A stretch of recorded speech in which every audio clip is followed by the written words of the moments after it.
All right. We'll call to order our meeting for City of Courtenay for May 9th, 2022.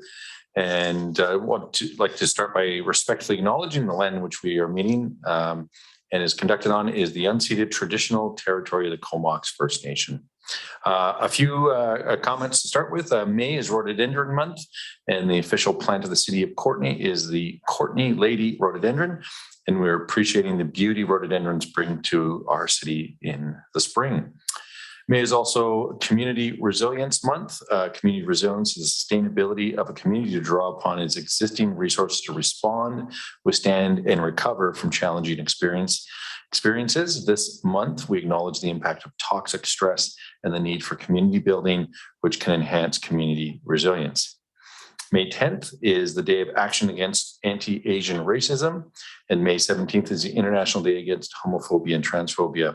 All people have the right to realize their potential and live in a way with dignity, respect, and peace. We celebrate the diversity of our community and value all individuals' unique identities and contributions. And May is also Childcare Month, and May 28th is Early Childhood Educator and Childcare Provider Appreciation Day. We recognize that childcare is a community service that has a profound impact on our children, families, and our economy. Thank you to our childcare professionals. And with those announcements, we'll move right into the adoption of minutes. Excellent. Were there any errors or omissions in the minutes? Seeing none. All those in favor? Any opposed? That passes. And next we have delegations, and we're going to start by the Be Amazing campaign with Kathy Peters. And with that, I will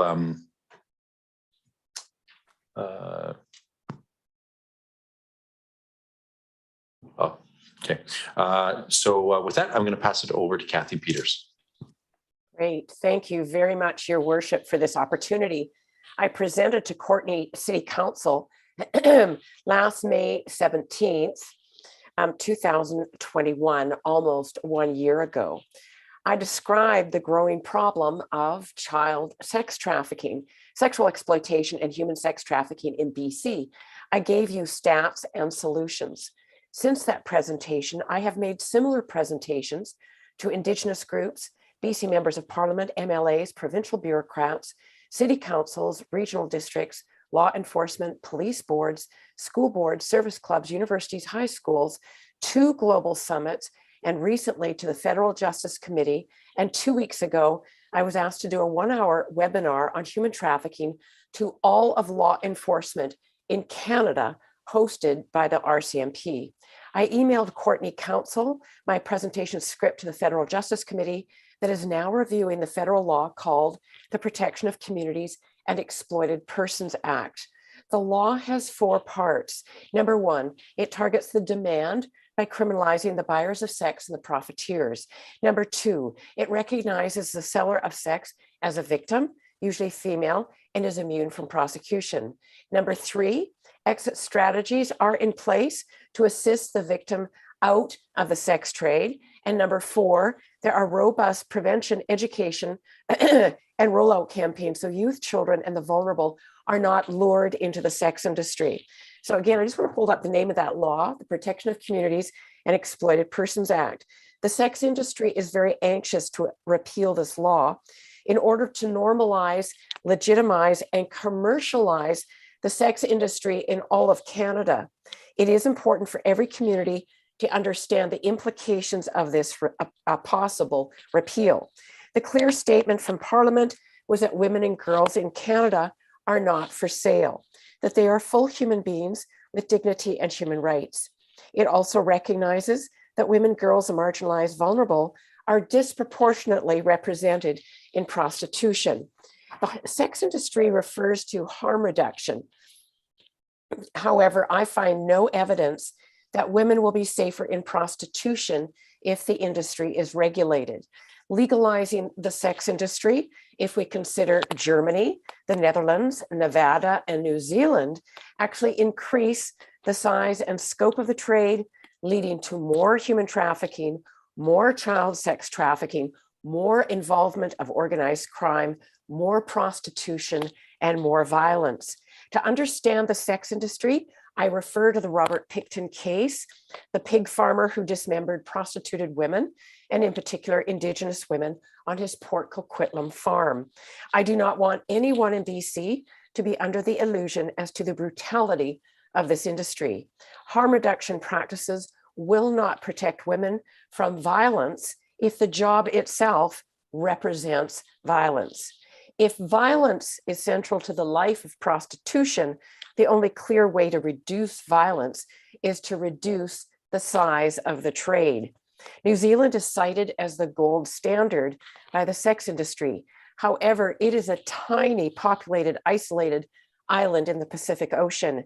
Canada shares the longest border in the world with the US. Law enforcement have already warned me, Canada would become America's brothel.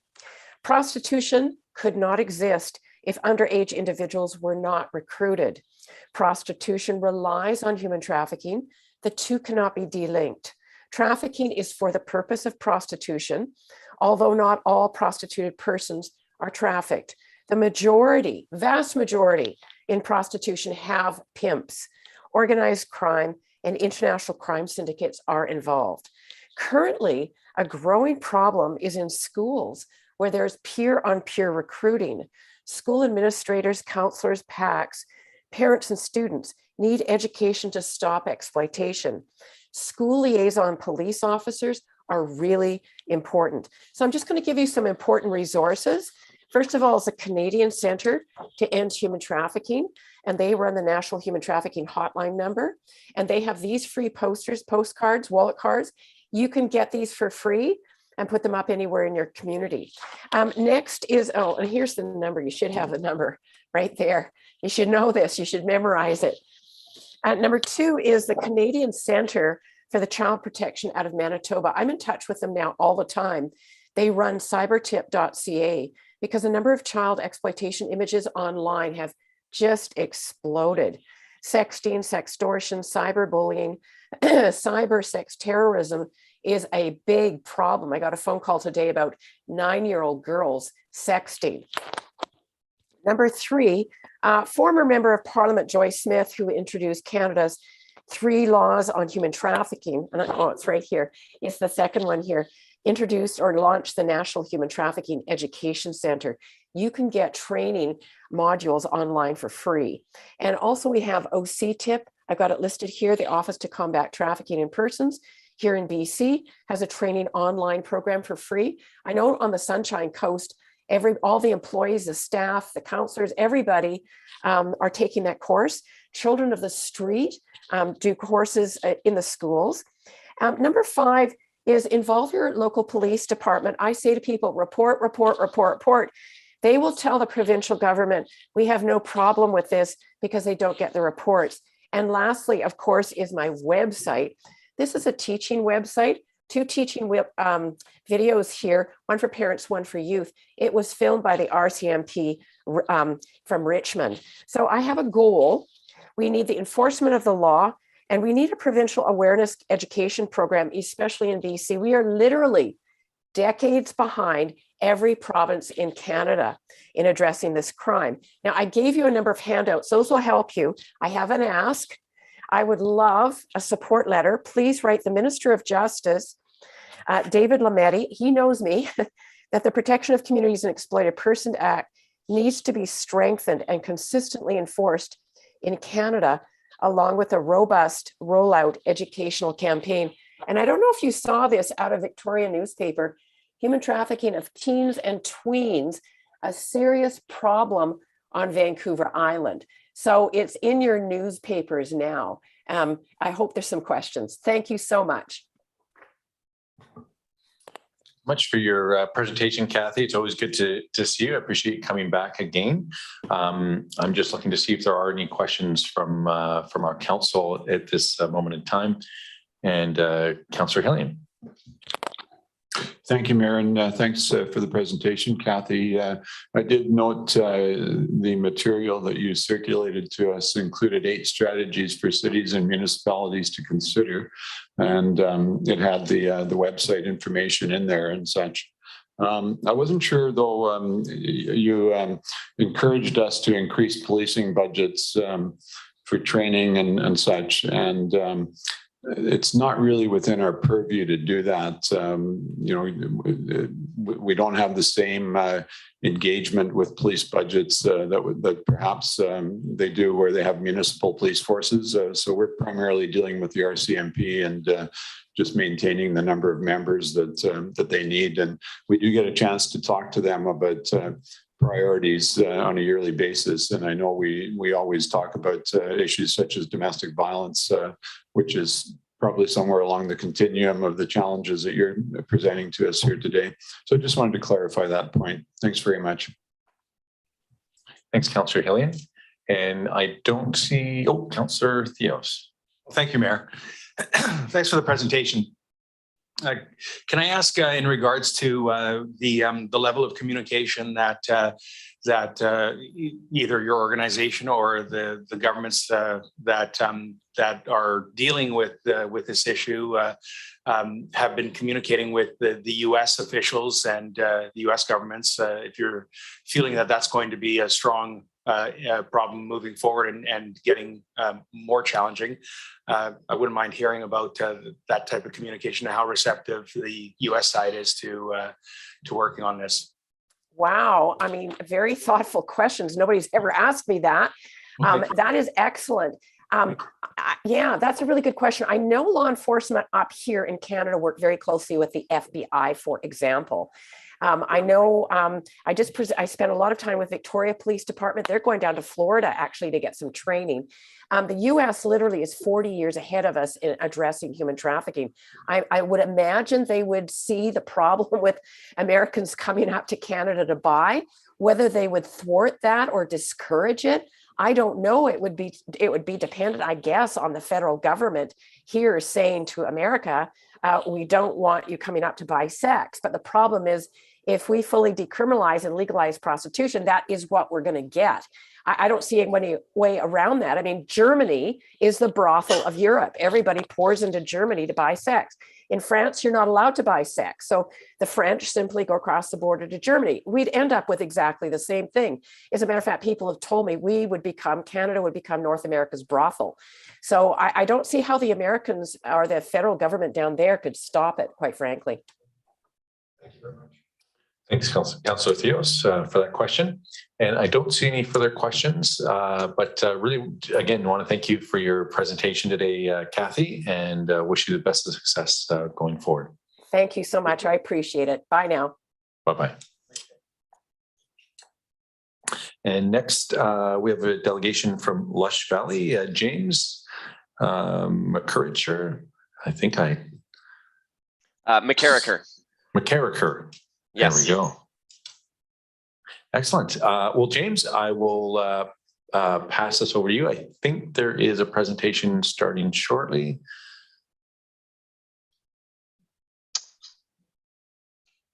Yeah, there we go. Thank you for the opportunity to give this presentation. Yeah, as mentioned, I'm James McCarricker, a local food access manager with Lush Valley. Next slide, please. And just would like to respectfully acknowledge that the land we gather on, the land I'm zooming in from, is on the unceded traditional territory of the Comox First Nation, the traditional keepers of this land.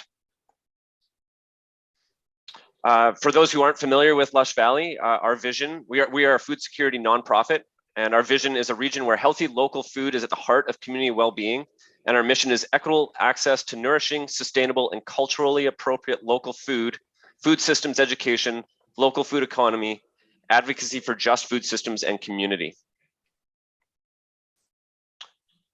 So just, yeah, I'll start by giving a little bit of an acknowledgement. Thank you to the City of Courtenay for previous financial support. We received, huge support in 2020 and 2021. We had access to the use of the Lower Philbrick Center and for packing our good food boxes and our meal kits. And we had access to the Lower Philbrick Center for the kitchen to run our hot meal program, as well as being able to run that program in the Native Sons Hall.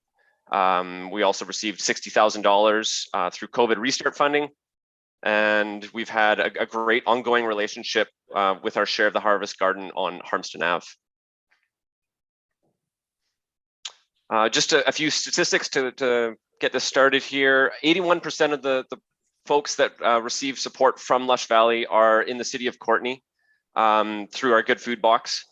That program ran for 50 weeks last year, and we distributed over 7,000 boxes, serving 520 households, roughly just over 1,000 individuals. We've redesigned our distribution methods to decrease costs and increase reach. Really, we just collaborate as much as possible with our 10 community partners, a number that fluctuates slightly, to effectively distribute this to those who are most in need in our community. And the cost of this program in 2021 was $281,000. We currently have 47 households on the wait list. I'm sorry, the numbers are just a little bit muddled here, but I am describing the Good Food Box, but we also are running a hot meal program, which in 2021 serves over 16,000 meals.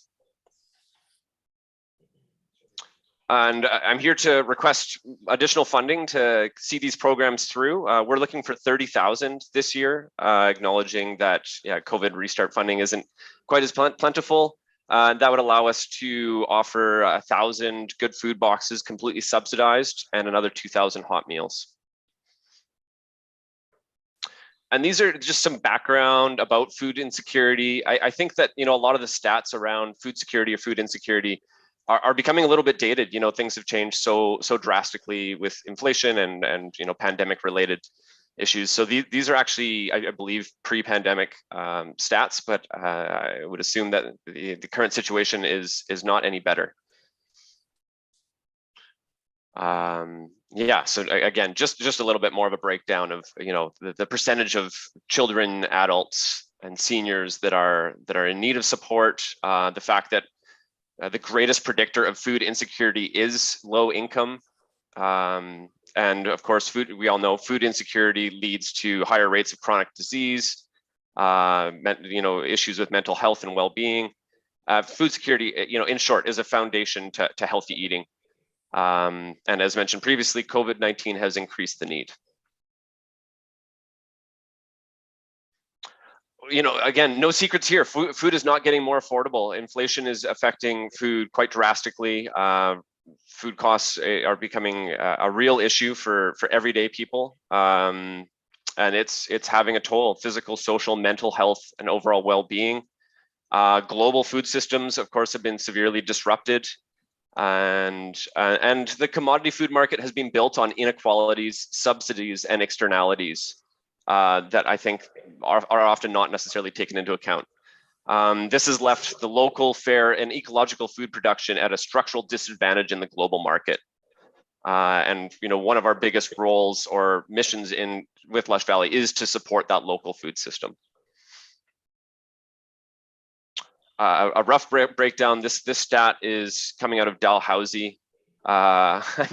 I almost hope that they're correct. Meat 0 to 2%. I feel like that's happened already. I feel like some of these. I feel like these stats are perhaps optimistic in many cases, but there are the breakdown of what Dalhousie is predicting food cost increases to look like this year. This was a study, a report produced by Marita Prado, the executive director at Lush Valley, and Andrea Capelli, talking about the collaboration or food security, poverty, housing, and local food systems. And basically it outlines a system in which Lush Valley is working, identifying the need in subsidized and supportive housing units, and a system whereby Lush can be working with those providers and local farms to ensure that those folks have access to local produce. And this is a rough breakdown of kind of the inventory of what is being offered currently in terms of supportive housing, emergency shelters, transitional housing, and subsidized housing. And it outlines which of these locations are offering food services or access to gardens. And it was really just a starting point for us to identify where our resources would best be used. And yeah, this is, again, just kind of describing in a little bit more detail the relationship that can exist between people who are living in these supportive and transitional housings, those who are offering that housing, and Lush Valley. We see a lot of opportunity here for social innovation. Our Good Food Box has had a huge impact on many of the residences of these housing units, and we just see a lot of opportunity there. This project timeline is actually, we received funding through the Vancouver Foundation to kind of start a food aggregation and distribution scheme that focused on those supportive housing units, and this just kind of outlines the progress to see these relationships built and or established, built upon, and then maintained. We're currently entering year 3 of this project. And yeah, just a quick word about values and approach. You know, we really are focusing on dignified access. We're trying to ensure that folks that are receiving services from Lush Valley have choices in the foods that they're receiving. And we're ultimately trying to build a local food system, you know, increase capacity for farmers, increase markets for farmers. So money that's coming into this system is ultimately staying in our community. And yeah, just a little bit of a breakdown on the return of investment. I would say that Lush Valley is, you know, a great collaborator. We work closely with, you know, a number of community partners to ensure that we are getting out into the community as effectively as possible, and just creating more efficiencies in our distribution. And there's just a lot that comes from that. We've worked with you know, 12 to 20 farms depending on the year, 10 community partner agencies, and yeah, and we receive funding from a wide range of funders and donors. And yeah, there's a picture of me when I was a little bit colder and a little bit more shaggy. Thank you for the time and the opportunity. I'm happy to answer any questions. Excellent. Thanks very much, James, for your presentation tonight. And I think it was great to get a bit of an update and some of those stats on where things are kind of headed. And with that, I'm going to pass it over to Councillor Hillian. Thanks very much, Mayor. And thanks, James, for the presentation. I appreciate the work that you and your colleagues and volunteers are doing through Lush Valley. I guess the challenge here is how you get sustainable funding on an ongoing basis. Of course, you know, we live in an era when, as with previous eras, where many organizations such as yours look to local government for funding. It's a challenge that we've been grappling with at the regional district as well. I'm just wondering, apart from the Vancouver Foundation, whether you've gone to other local groups such as the Comox Valley Community Foundation. And part of the reason I ask about them is that the city actually has an arrangement there where we're providing a certain amount of money to that foundation to administer grants to the community, as opposed to being in the giving out of grants business to ourselves, other than with special requests such as this one. So I'm just curious about whether you've approached them in particular and how you see organizations such as yours get sustainable funding to do this ongoing important work. Yeah, thank you for the question. We've been working with, oh, sorry, just a bit of feedback there. We've been working with the Comox Valley Community Foundation for as long as I've been involved with Lush, which is going on 5 years now. We have received quite a bit of support from them over the years to help build some critical pieces of infrastructure. So yeah, that relationship has been ongoing. I can't speak exactly to the details of what that looks like this current year. That would perhaps be a question I'd have to direct to Marita, who's not available today. But then also, I would just like to add that we are working towards building social enterprise models into our funding. That's a piece that we feel we do have a fair bit of control. So this year we went from Good Food Boxes being completely free to asking those who are able to contribute to contribute a portion of the cost to running those programs. So we are building in social enterprise, and we do have other plans for more social innovation and social enterprise whereby we are able to generate our own income to help fund programs. Thanks very much. Thanks, Councillor Helene. And you mentioned the volunteer kind of honor box. Was there a dollar amount that you raised? Are you aware of that? Sorry, can you repeat the question? Just with the you had talked about moving towards a social enterprise and giving people the opportunity if they can pay to pay. And I wasn't sure if I missed. Was there a dollar amount that you raised, or are you aware how much you raised through that? I don't have that number off the top of my head. That's okay. We got other questions, so there might be an easier question. Councillor Frisch. Yeah, thanks, Mayor, and thanks for the presentation, James. Just looking at some of the numbers for your Good Food Box program. I'm just wondering where the full 281,000 came from, and if you plan on running it again this year, and we only put in 30, sort of where the other dollars would come from for that. Yeah, so the funding for that program comes from a wide range of supports, and yes, that program is going to run regardless of the funding that we receive from the City of Courtenay. I'd just like to add that, even if the City of Courtenay wasn't able to offer, the full 30,000, really any amount would help. I don't think that the success of this program is hinged entirely on this ask. I don't have like an exhaustive list of the funders that help this program along, but it's quite a diverse list of funders. Yeah, and it sounds like you make it work.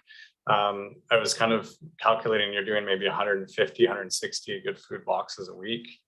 And it shows here that you have 46 households on the wait list. Do you think you'll be able to meet that extra demand this time around?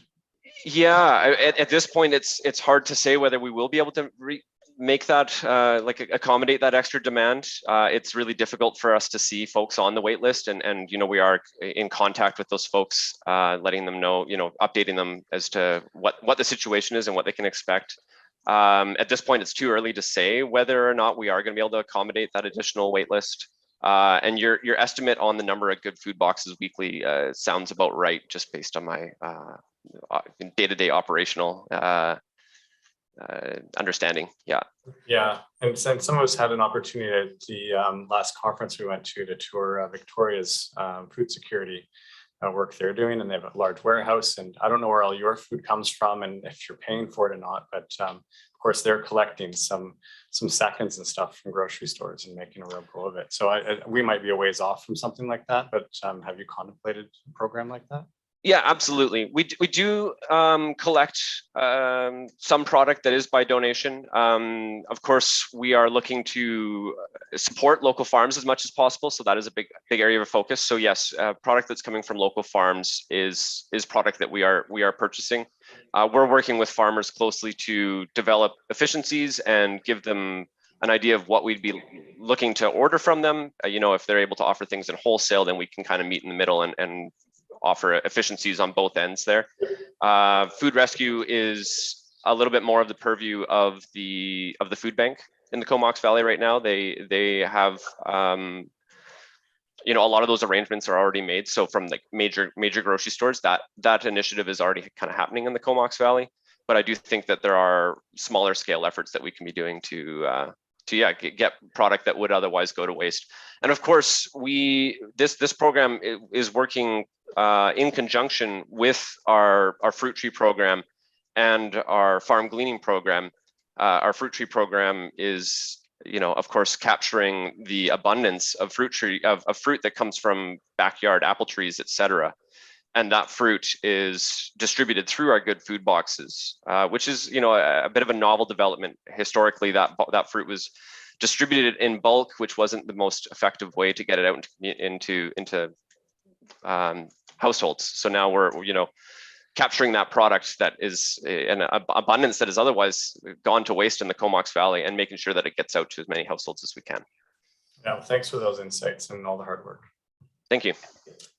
Thanks, Councillor Frisch. And next we have Councillor McCullum. Thanks. Thanks for the presentation, James.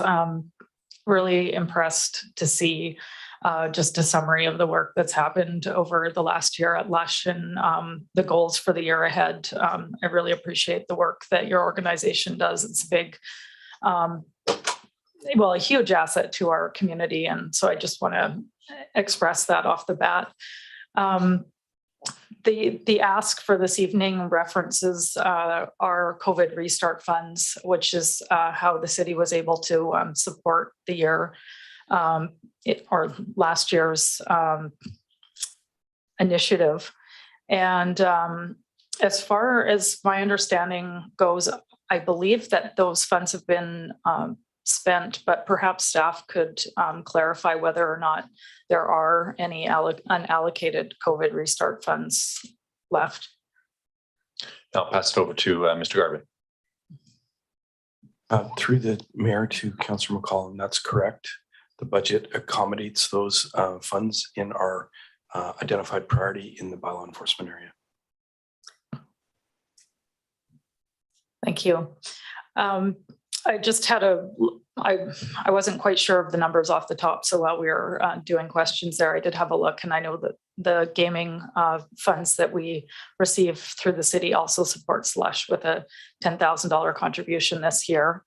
But I was also looking at those numbers, and we've allocated about $500,000 more from those funds for 2022 than what we're expecting to receive in revenue. So those are looking fairly constrained as well.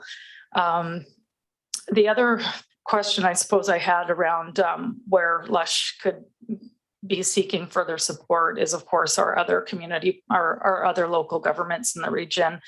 And I know the electoral areas also have a grant and aid program. The city of Courtenay funds it, which is what Councillor Hillian was alluding or talking to earlier. And I'm wondering if Lush Valley is also able to receive funding through our rural areas through their program, if you happen to know. Yes, we have received funding through the rural areas and through other municipalities. I can't speak to the exact number or anything like that, but I know that we have had specific funding that helps through the rural areas. Yeah. And so that's already baked into what you're projecting you're able to do in the upcoming year. That money has been spoken for or communicated back to Lush what those funds are going to be.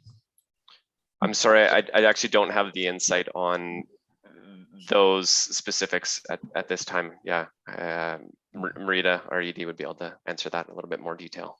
Okay, yeah, I just wanted some clarity on, trying to get a better sense of exactly where support is coming outside of Courtenay, because I know that we certainly did our best with the COVID restart last year with the requests that came through. And I don't know if other communities in our area made a similar contribution, but I think that there was some other funds that did go towards Lush Valley. And I hope that you're continuing to receive support outside of the funds that we're able to allocate from our gaming revenue. So thanks again for your hard work on this, and best of luck with the year ahead. Thank you, I appreciate that. Thanks, Councillor McCollum. And next we have Councillor Cole Hamilton. Great, thanks, Mayor, and thanks, James, for the presentation and for all the work you do every other day when you're not speaking to us. I had questions which build a bit on the questions that Councillor Hillian and Councillor McCollum had about funding sources. One of the things I thought was really impressive in the materials was you were saying, it states that Lush Valley intends to tenfold the donation, like that it states for a $30,000 donation that sort of $300,000 worth of value would emerge. I'm just curious, how do you like leveraging donations is a huge part of the nonprofit world at this point, and you sound very effective at it at Lush. What are the partners that allow you to leverage sort of at that 10-to-1 level with when money is donated? Yeah, as mentioned, as referenced previously, we do receive money from gaming funds and the community foundation, and we have received money from Spark BC that has been helping with just the funding that is specifically for purchasing food for Good Food Boxes. And we're also receiving, private donations. Sorry, I really wish I had come a little bit more prepared with the breakdown of where the incoming is coming from. But I know that most of it in that 281 has been secured already for the year. And I do think that it is something that Lush is good at doing, is working with a wide variety of funders and not asking a lot of any one individual, so that we can make sure that our organization can continue to do the work that we do, not relying on one or two funders. Thanks, James. I was perhaps when I was seeing tenfold, I was thinking perhaps that there was matching funding available, that for $1 contributed, there would be X many dollars of matching funds to get that kind of tenfold increase. But I think you're saying there's a large pool of donors, of which would be a small slice. That's kind of what you're meaning with the 10 to 1. Okay, that helps to clarify. Thanks. Okay, thank you. Anyway, once again, thanks again for coming, and we'll definitely give this a lot of thought. Thank you. Thanks very much, Councillor Cole-Hamilton. And we also have Councillor Moore. Great. Thank you, Mayor. Thanks, James. I'm not going to put you on the hot seat. I think a lot of the questions have been asked. Yeah, and I guess it's a struggle that we're having for sure around funding. I know all the local governments, encounter this, but I think it is, as you emphasized, 81% of the folks that you're serving come from Courtenay, and you're not asking for 81% of the money that it takes to deliver the program. In fact, $30,000 is much less than that. That we don't make decisions on the night of, but hopefully we'll have a discussion about this and see what we can do, because I think you've illustrated the points well in terms of the cost, continued impacts of COVID on, it hasn't gone away. People are still struggling. People who didn't need this kind of help before need it now. So, thanks so much for the presentation. Thank you. Excellent. And it looks like that might be all the questions and comments from council. So again, thanks again very much for your presentation, and best of luck going forward. And again, on behalf of council, thanks again for all the great work you're doing. Thank you for the opportunity. Thank you for your support. All right. And with that, we'll move into corporate services, election bylaw, and appointments. And Mr. Garbutt, did you want to speak first? Through the mayor, Ms. Proton is going to do an intro to the staff report. Thank you. And I'll fire up your, and you don't need a motion made yet. Okay, over to you. Thank you. So this is an election year, as you all know, and it's an opportunity to consider a number of items that are related to the election. There's a lot in this report, so I'll try to give a brief overview of most of the items. First, we're going to ask you if you can consider appointing some election officers. We need a chief election officer and a deputy chief election officer. This is your opportunity to consider for a final time whether you might like to have a question on the ballot. And then we've got a lot of items related to potential changes to the election bylaw. Some of the proposed amendments that we have in the report include adding mail ballot voting for everyone, regulating election signage, and allowing names in 2 languages on the ballot. So we'll move first to the election bylaw. The criteria that we put in, that we considered when we were proposing some of these changes to the bylaw for your consideration, are decreasing any barriers to participation in the election. So in 2018, we only had about 37% participation, which is pretty average for municipalities, but we know that there's some room for improvement, and we want to make sure that as many people as possible can vote in the election. We want to meet legislative requirements, of course. Transparency, integrity, and security are also incredibly important. That's the basis of civic governance, where citizens really need to trust that we're running a secure election. Safety and flexibility are especially important right now. In 2018, we didn't know the pandemic was coming, and now there's still uncertainty. We don't know what might be happening in October, and we want to make sure that we can accommodate any changes that we need to make for safety. People matter is also a criteria that we chose when we were looking at options. People matter is a core value for the city, and we want to make certain that we are always valuing the diversity and the humanity of the people around us. And then in terms of important criteria for this bylaw, we also, we are presenting this now because the deadline for adopting the bylaw is July 4th. So this is the time to make the choices, and we'll bring a bylaw back to you based on what you direct. Turning to mail ballot voting. This is the first election where council can make it possible for everyone to vote by mail ballot. In the 2018 election, it was limited to who could vote, and it was not in our bylaw. It's currently not in the bylaw for anyone to be able to vote by mail ballot. Mail ballot voting is quite widely used, and it is being widely adopted right now. So in the 2017 provincial election, they only had about 0.3% of the population voting by mail. But in the 2020 election, in the pandemic, it was 31%. So just in that stat, you can see how much uptake there is. Many other local governments are also planning to more widely adopt. Oh, thank you. Okay, there we go. Okay. I'll try to keep track of the slides and what I'm saying at the same time here. Many other local governments are also adopting a mail ballot voting in the Comox Valley. The CVRD, the Village of Cumberland, and the town of Comox are all adopting mail ballot voting. So we will definitely be with the majority if council chooses to extend mail ballot voting to everyone. We think the mail ballot voting is the recommended option here. It does improve accessibility for people.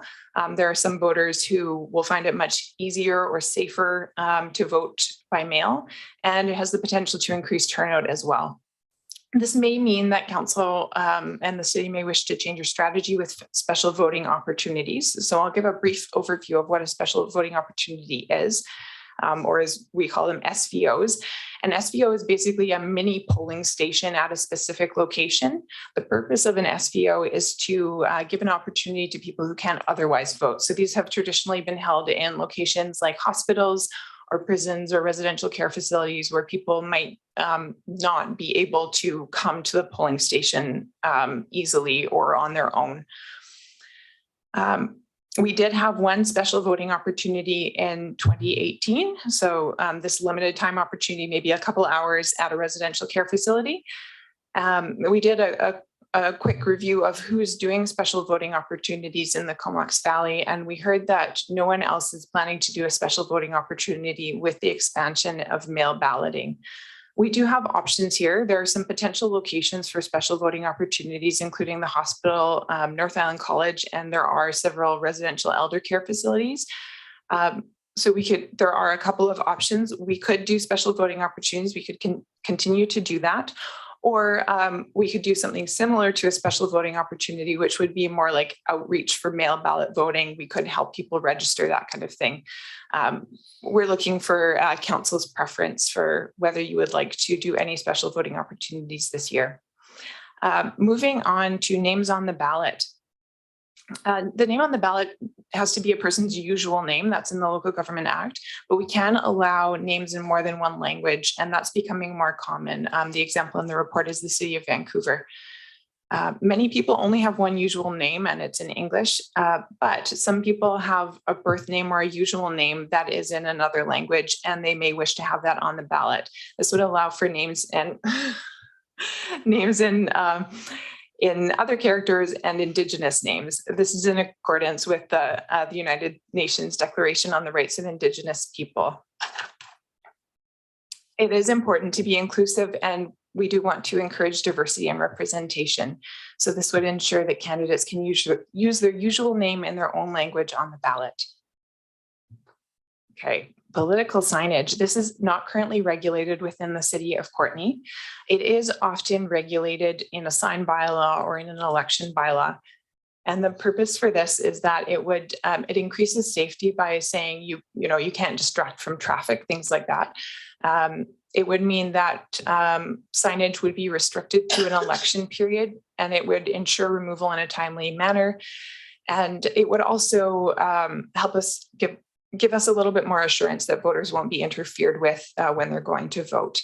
The enforcement for this is mainly by complaint. It's something that I've managed before with an election. So calls come into City Hall and the chief election officer, deputy chief election officer can follow up with them and remove signs if needed. Next, question on the ballot. I'll just note that if you did wish to have a question on the ballot, this would have to go in a bylaw, and it has the same date for adoption as the election bylaw. So we would need to adopt that bylaw for July 4th. And election official appointments. Council must appoint a chief election officer and a deputy chief election officer. Normally, they can be contracted out, but normally these are members of corporate or legislative services. These are the people who are responsible for running a fair election. And we're looking for a couple of things here. We're asking council to appoint CEO and DCEO, and also to set remuneration for the election. We have presented some numbers that are based on previous remuneration, a survey of other municipalities, and what work is actually required.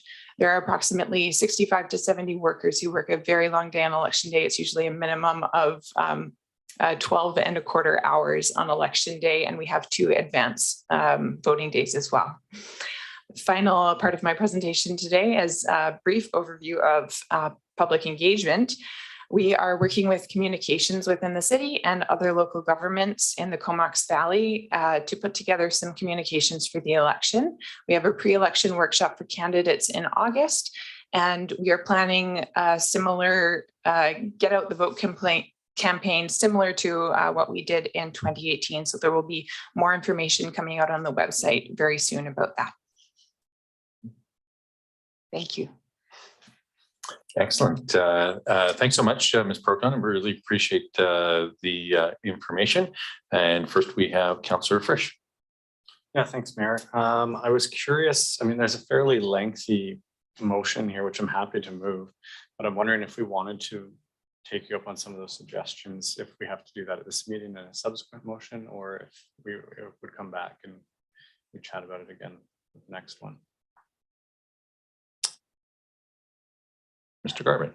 Thank you. Through the mayor to Councillor Frisch, we are looking for direction on those items that were addressed or raised. Thanks. Okay, well, if the mayor wishes, I'm happy to move this, get it on the floor, and then we'll go from there.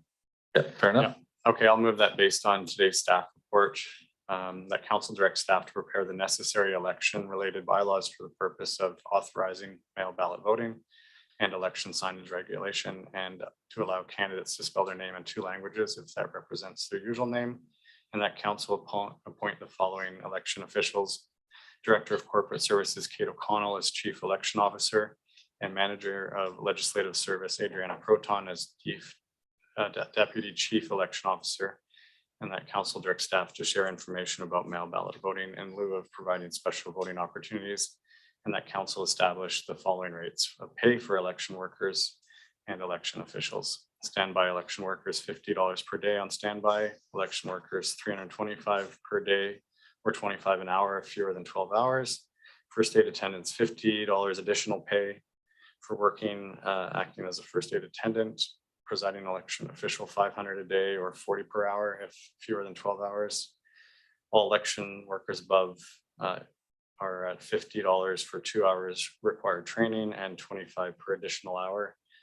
IT and bylaw staff, regular rate of pay per contract or collective agreement for any work outside of regular work hours. And manager of communications, $700 honorarium for all work outside of regular work hours. And chief election officer and deputy chief election officer, $2,500 honorarium for all work outside of regular work hours. Okay, it's been moved and seconded. And then we'll see if we need to make any amendments to that. So with that, we'll move on to Councillor McCollum. Thanks. Yeah, thank you for the report outlining all the proposed changes. I think it all makes a lot of sense, and a lot of it is just some overdue housekeeping. So my only comment would be with regards to the special voting opportunity.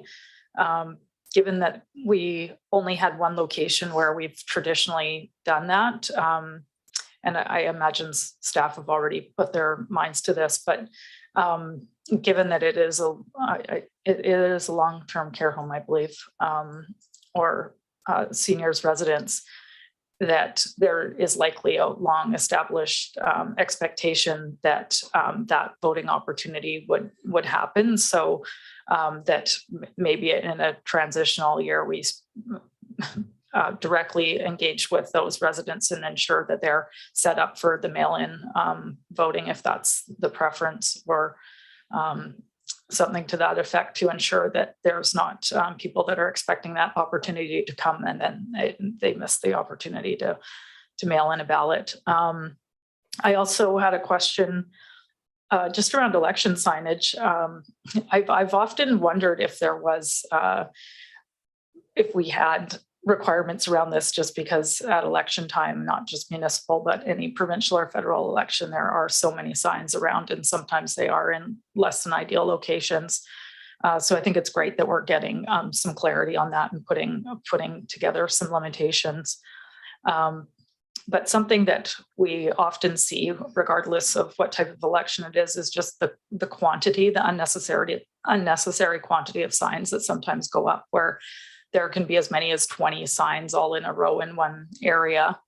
And just curious to know if staff have heard of jurisdictions that limit how many of one type of sign can go into an area, and whether or not we have, whether or not we could do something like that. I'm just thinking about the unnecessary waste and the visual noise that some of the signage creates.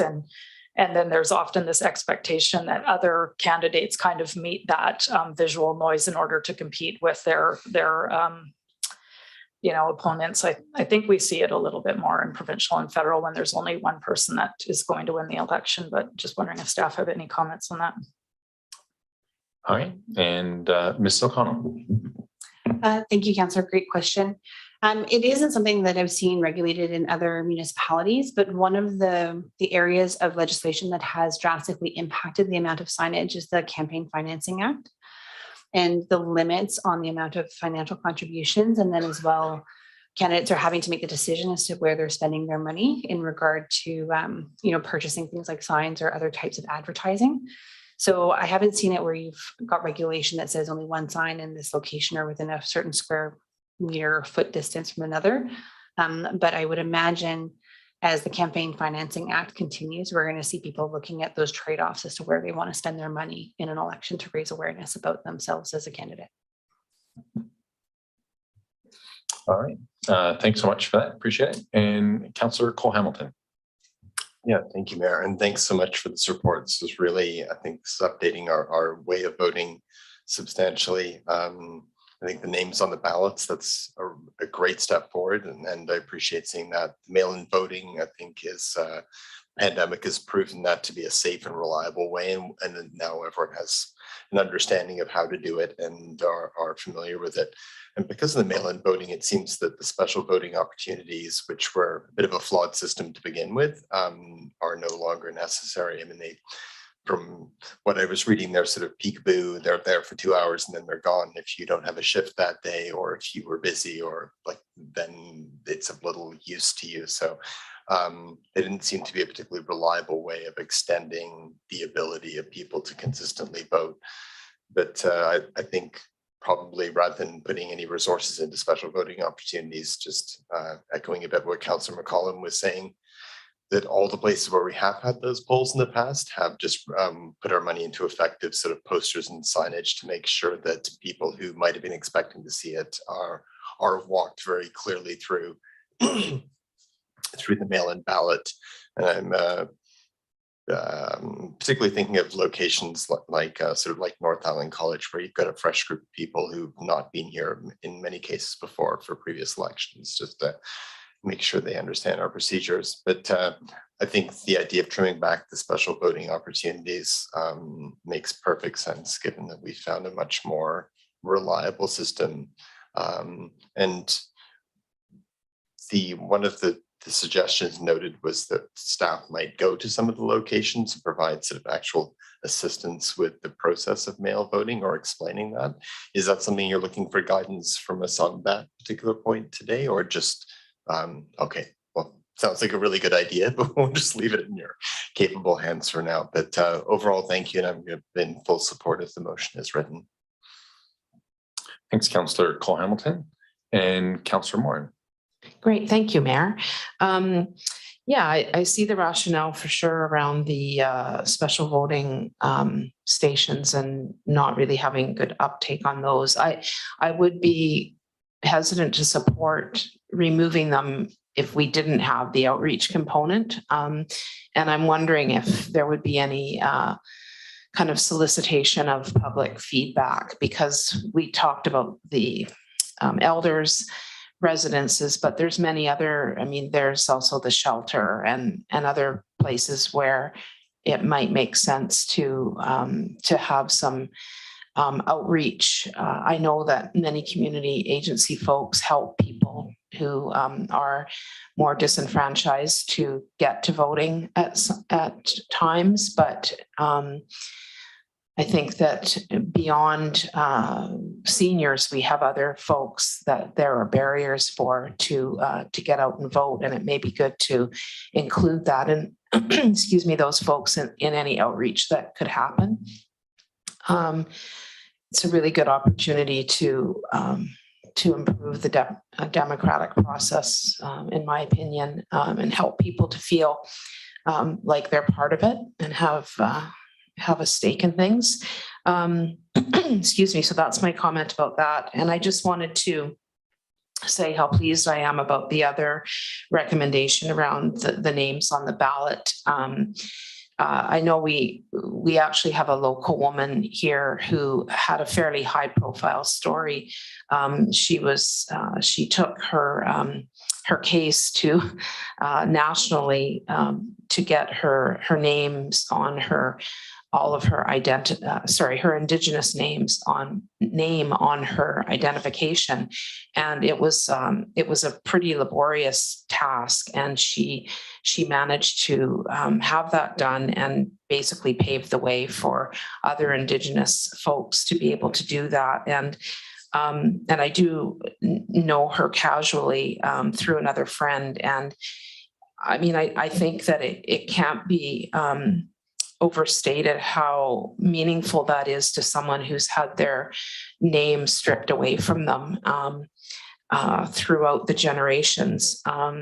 So I'm really pleased to see that, and that, you know, we're not making it sound like it's difficult to do, which other jurisdictions have. And it does obviously support the Truth and Reconciliation calls to action and United Nations Declaration on the Rights of Indigenous Peoples. And so I'm really happy to see that come forward. And if we carry through with that, I'm going to be pleased to let her know in case she's considering running for local politics, or in Courtenay anyway. Thank you. Thanks, Councillor Morin and Councillor Frisch. Yeah, thanks, Mayor. My question is mostly about the special voting opportunities as well. And I guess my first question is about mail-in ballots and what that process is. I know in the past, or I believe in the past, if you were going to be away, you'd go down to City Hall, or I don't know how you'd get your ballot, but it seemed like it was a bit of a thing to go get a ballot and then fill it out and mail it in. So what would the process be like if it's opened up for everyone? All right. Thank you. Through the mayor to council. The process is an application form that we would have available ahead of time. They could complete the application form and submit it, and then we send ballots out when they're ready. There's a fairly short time period when the ballots are available to be sent out. There are ways that we can make it slightly easier for people. We can have them available at City Hall. We can take applications with us if we do outreach, things like that. But they do have to fill out the application process, and there are steps similar to if you went to a voting place, you would have to sign the register and show your ID, et cetera. Right, and so if someone wanted to fill out the form, would it then go back to City Hall to be processed, or could they just hand it in to you right away? And well, I guess it would be mailed to them still. So you'd be going in advance to places. Is that the idea? Yeah, the timing certainly makes a difference there. We would have the applications available ahead of time, but we wouldn't have the ballots at that point. So it depends where in the process we are. We would hope to get a lot of applications in earlier, because the closer to the election it is, the busier everyone is. We haven't fully worked out the process, but generally people would be applying in advance and then receiving the ballots once we have the ballots in hand. Mm-hmm. So hearing that process, I wonder, for the special voting opportunities, what the cost is to, say, set up at the hospital or North Island College for 4 hours. Do we have any idea of what we're adding to the cost if we do, a bunch of places? The cost could certainly be accommodated within the current election budget. The cost with the election, it's mainly the cost of election workers, and we have budgeted for that. Okay. So just giving my feedback, I think it would be really helpful to continue doing these SVOs at places like the hospital and North Island College. Those elder care facilities, I think, are really important.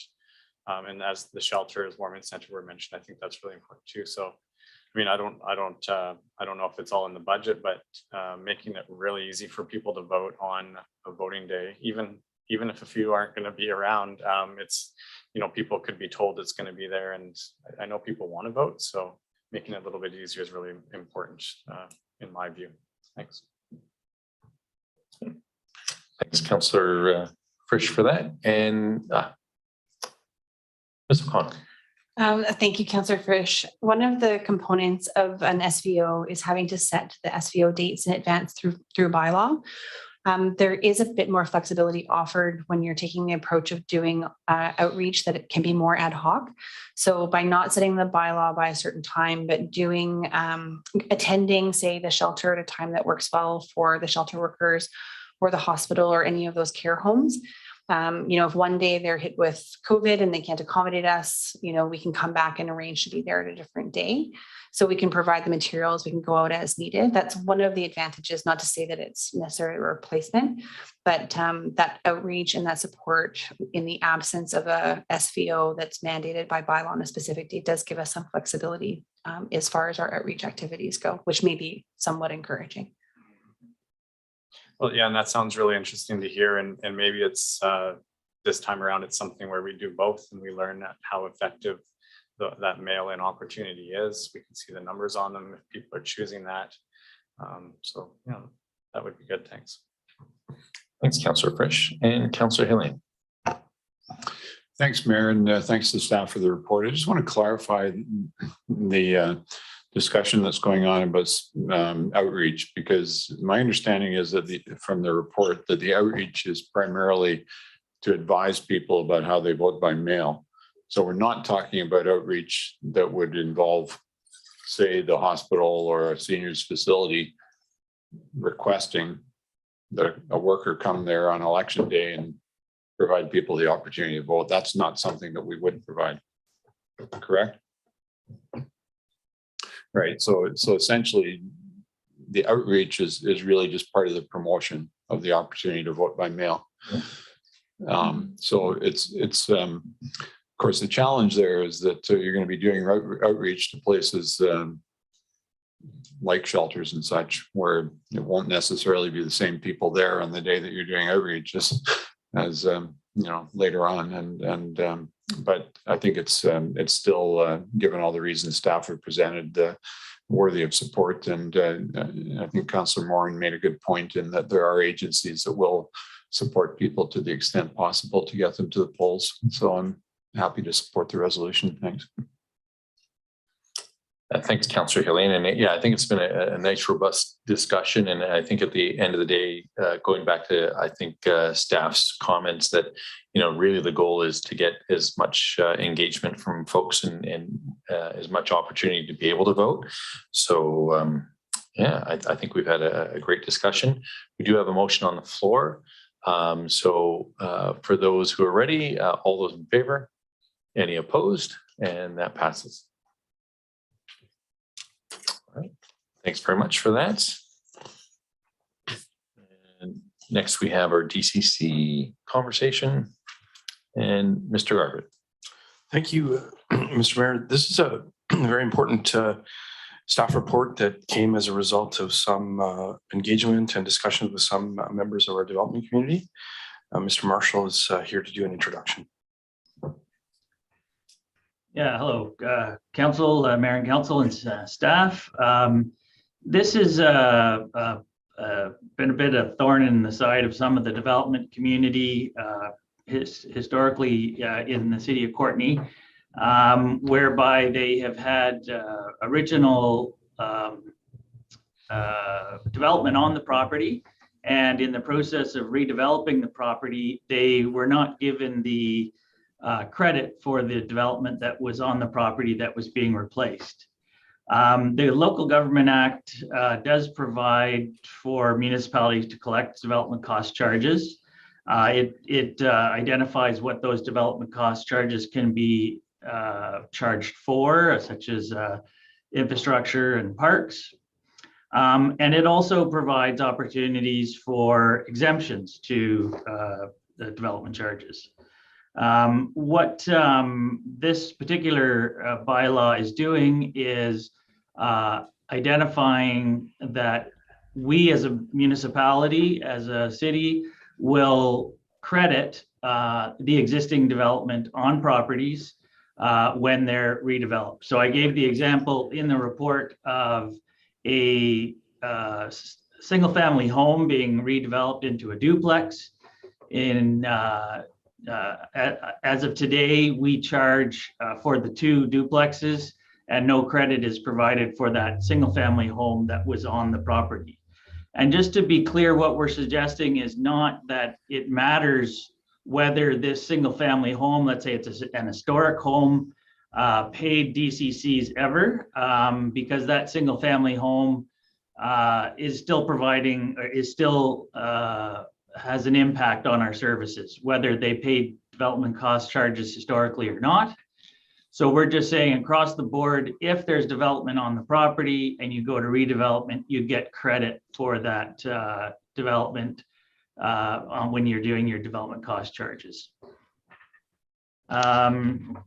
We also, as we were working on this particular issue, we also decided to add in the idea of providing exemption for secondary suites. So any homes that add a secondary suite to their home will not be required to pay development charges.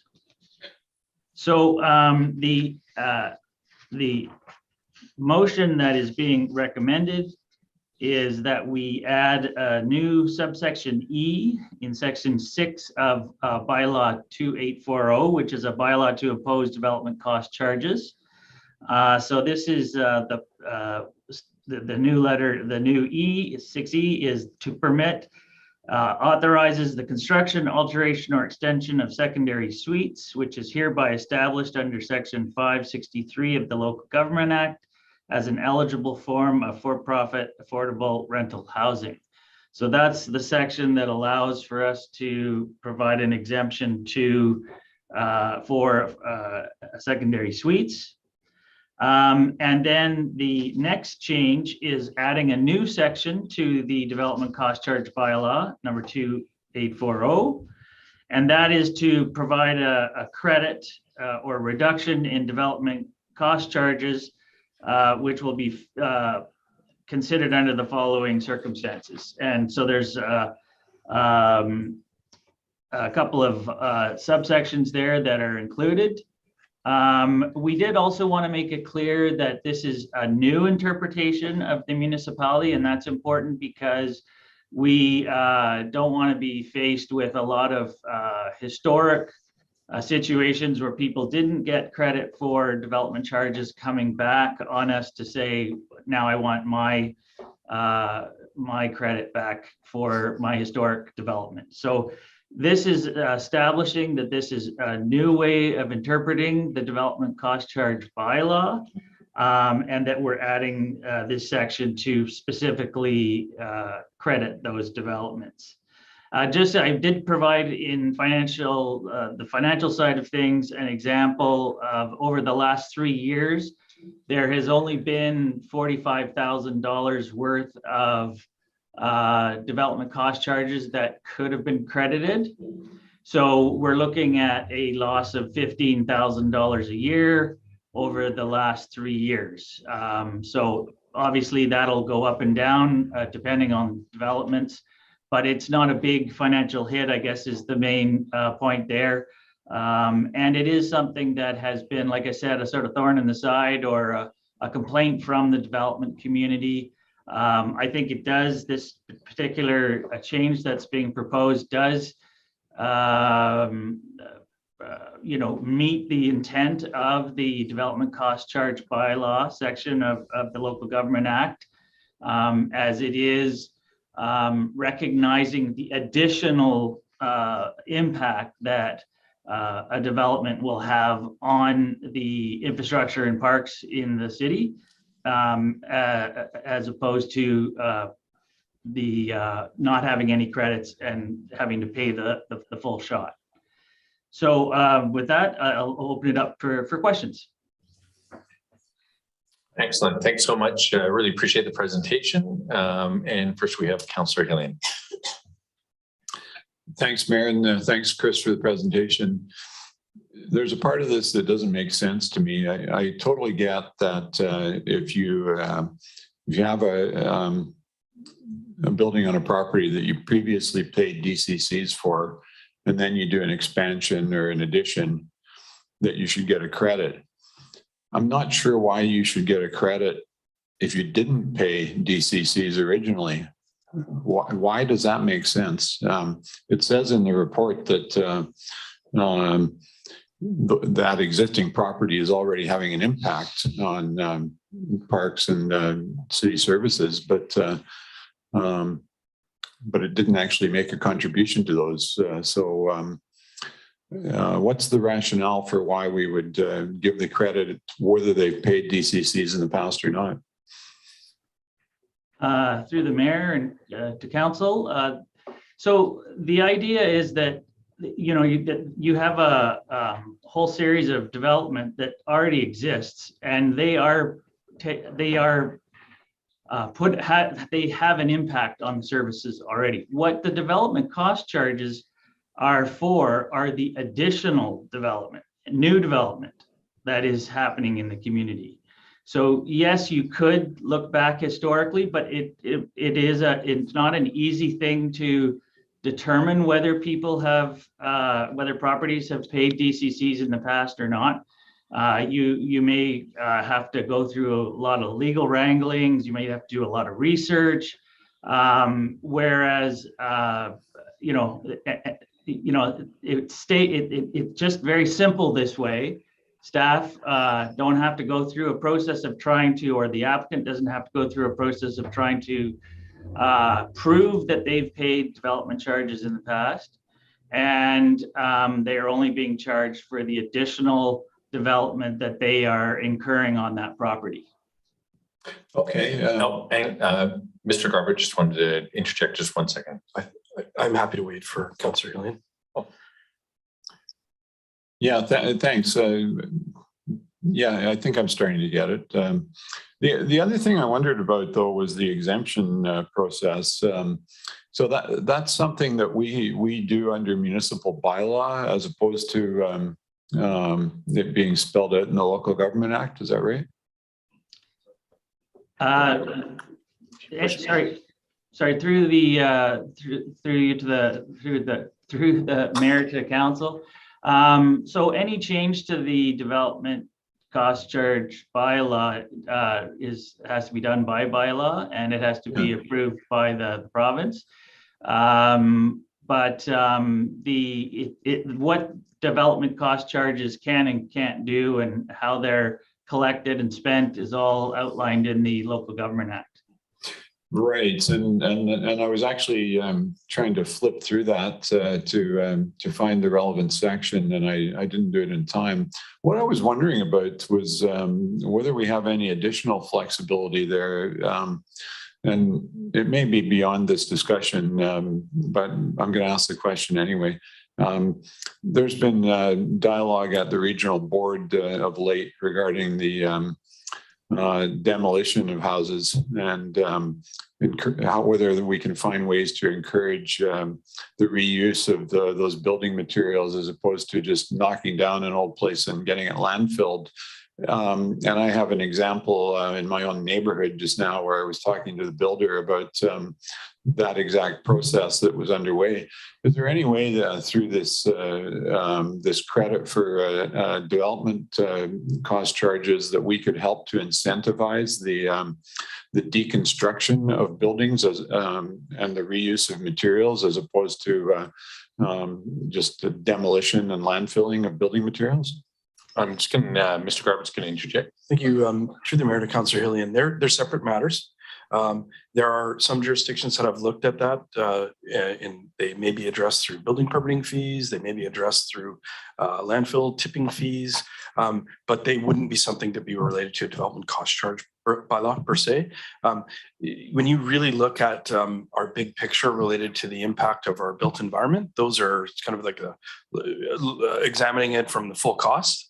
And as we go through the process to implement our official community plan, including discussions related to community energy and our big picture footprint, these are some other items that we are going to be tackling, but it isn't related to development cost charges specifically. I would say though, from the regional context, for those of you that were around when the growth strategy was being formulated, the intention was to support infill development and limit the public costs of development. And the staff report outlines the applicable policy from the growth strategy that we should be working to encourage the redevelopment of properties to use more efficient approaches to our existing infrastructure. And so this is generally in line with that. And these are good practices that the province has been talking about in the development of development cost charges themselves. And so we really are encouraged by the input from our development community who are saying, we are undertaking redevelopment and infilling inside the community, which is consistent with your big picture approaches, as well as the underlying principles of our official community plan. And so these are some steps that both are from an equity perspective and efficiency of infrastructure services, as well as the beneficial impacts that infill can have. Because quite frankly, in some cases, doing infill is a little bit more difficult than building on greenfield subdivision sites. Just offer that for information. Thanks very much for that context and the clarification from both of you. Much appreciated. All right, excellent. And next we have Councillor Cole Hamilton.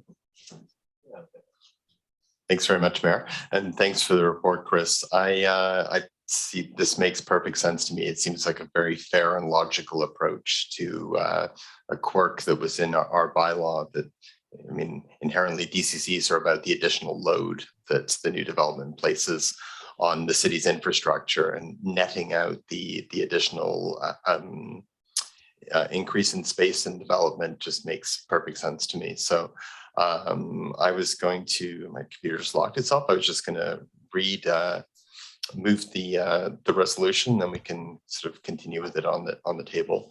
So I'll move that development cost charge bylaw 2840, a bylaw to impose development cost charges, be amended to 1, add a new subsection E in section 6 that reads, E, the permit authorizes the construction, alteration, or extension of a secondary suite, which is hereby established under section 563 of the Local Government Act as an eligible form of, quote, for profit affordable rental housing, end quote.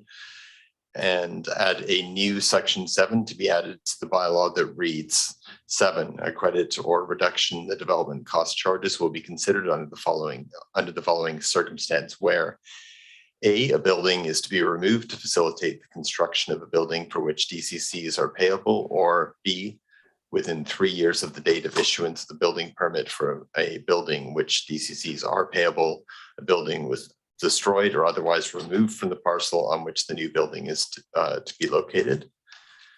DCCs on the new building are the amount calculated in accordance with Schedule A minus the DCCs that were payable in accordance with Schedule A for the building that is to be or was removed if a building permit were issued for that building on the date of the issuance of the permit for the new building. The city will not provide a refund of the DCCs payable that exceed the amount of applicable DCCs for each category in Schedule A. 3, that the DCC bylaw 2840 be renumbered accordingly. The council give 3 readings to quote development cost charges amendment bylaw number 3068-2022, and that staff be directed to send development cost charges bylaw amendment number 3068-2022 to the Inspector of Municipalities for approval. Second. Thank you very much, Councillor Cole Hamilton, for moving that fairly long motion. With that, Councillor McCullough. Thanks, Mayor, and thanks for the report, Chris. Yeah, I certainly agree with the rationale used here. DCCs are for the cost of growth. So practically speaking, it doesn't really make sense that we would not recognize the existing residents on a lot when we're making a calculation for a new development. And I had some similar comments around infill, and just that we don't want to we don't want to de-incentivize infill through policy that doesn't quite line up with what we're trying to address. I did have a question. I'm just a bit curious about the 7B part of the resolution that talks about a structure being removed or destroyed within 3 years of construction. And I'm wondering how that's related, or if that's an issue that we've had, or if that's just cleaning up language that is typically included in a DCC bylaw. I wasn't sure. Yeah, through you, through the mayor to council. What we don't want to do is, for instance, have a hotel that burned down and was demolished, and 20 years go by and they want to have their credit for the DCCs. So what we're doing basically is putting a 3-year limit on that credit being available to you, because you want to put a limit on how far back you go with these things, because you let it go too long, it's not relevant anymore. I'm glad I asked that question. I was totally misinterpreting that paragraph. So thanks for that. And the other question I had was just around the language of secondary suites. If we're talking about existing suites within a building, and carriage houses are not included in that language. It's a good question. I mean, carriage houses aren't specifically mentioned, but I'm just wondering whether secondary suites encompasses that in this case, or whether that would be separate. So, through the mayor to council, thank you very much for the question. Through the OCP, we are developing the policies as to what would be secondary suites, carriage house, and they'll fall within a category as defined in the bylaw.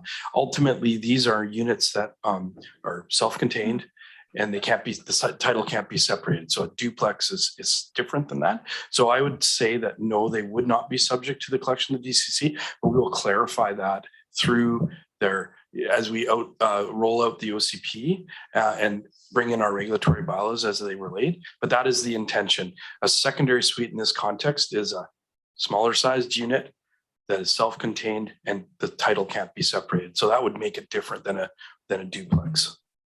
Great, thanks. All right, thanks very much for that. And Councillor Frisch. And thanks again, Mayor. In general, I definitely agree with the logic here. It makes sense. I did also want to ask about, was it section 7 or number 7? section 7, and what would the trigger be for the 3-year counting period? Would it be related to a request to lower taxes payable, or assessed value, or when does that 3-year period start? So what if the building is not demolished per se? I'm just trying to think now, through the mayor to council, in a situation where are you thinking you have like a derelict building for a number of years? Yeah, would it still qualify for the credit if it wasn't taken down and taxes are still being paid on it and such? It's a good question. It would be hard. I guess if you could prove that the building was not being used and there was no impact on the infrastructure, that you could, and you could prove when that started, then you could start it at that point. Obviously, if the building's demolished and you have a vacant property, or it burns down and you have a vacant property, then that's easier to start the clock ticking. But it just depends on how simple or hard it would be to prove that the property hadn't been used for a 3-year period. In a sense, that would encourage redevelopment if property can become derelict. So it maybe not such a bad side effect. Thanks for the answer. Okay. And you're good, Mr. Garbutt. Excellent. Okay. Thanks, Councillor Frisch, for the question. And Councillor Theos. Thank you, Mayor. Thanks for bringing this forward, Chris. Now, we were trying to address here some of the concerns of the development community and trying to make the process easier. I'm curious, as once we've drafted this, was there any communication afterwards to show the development community basically what we had put forward, what we will be putting forward before we've had this discussion today? We haven't had any formal open houses or reached out to the development community prior to this coming to council.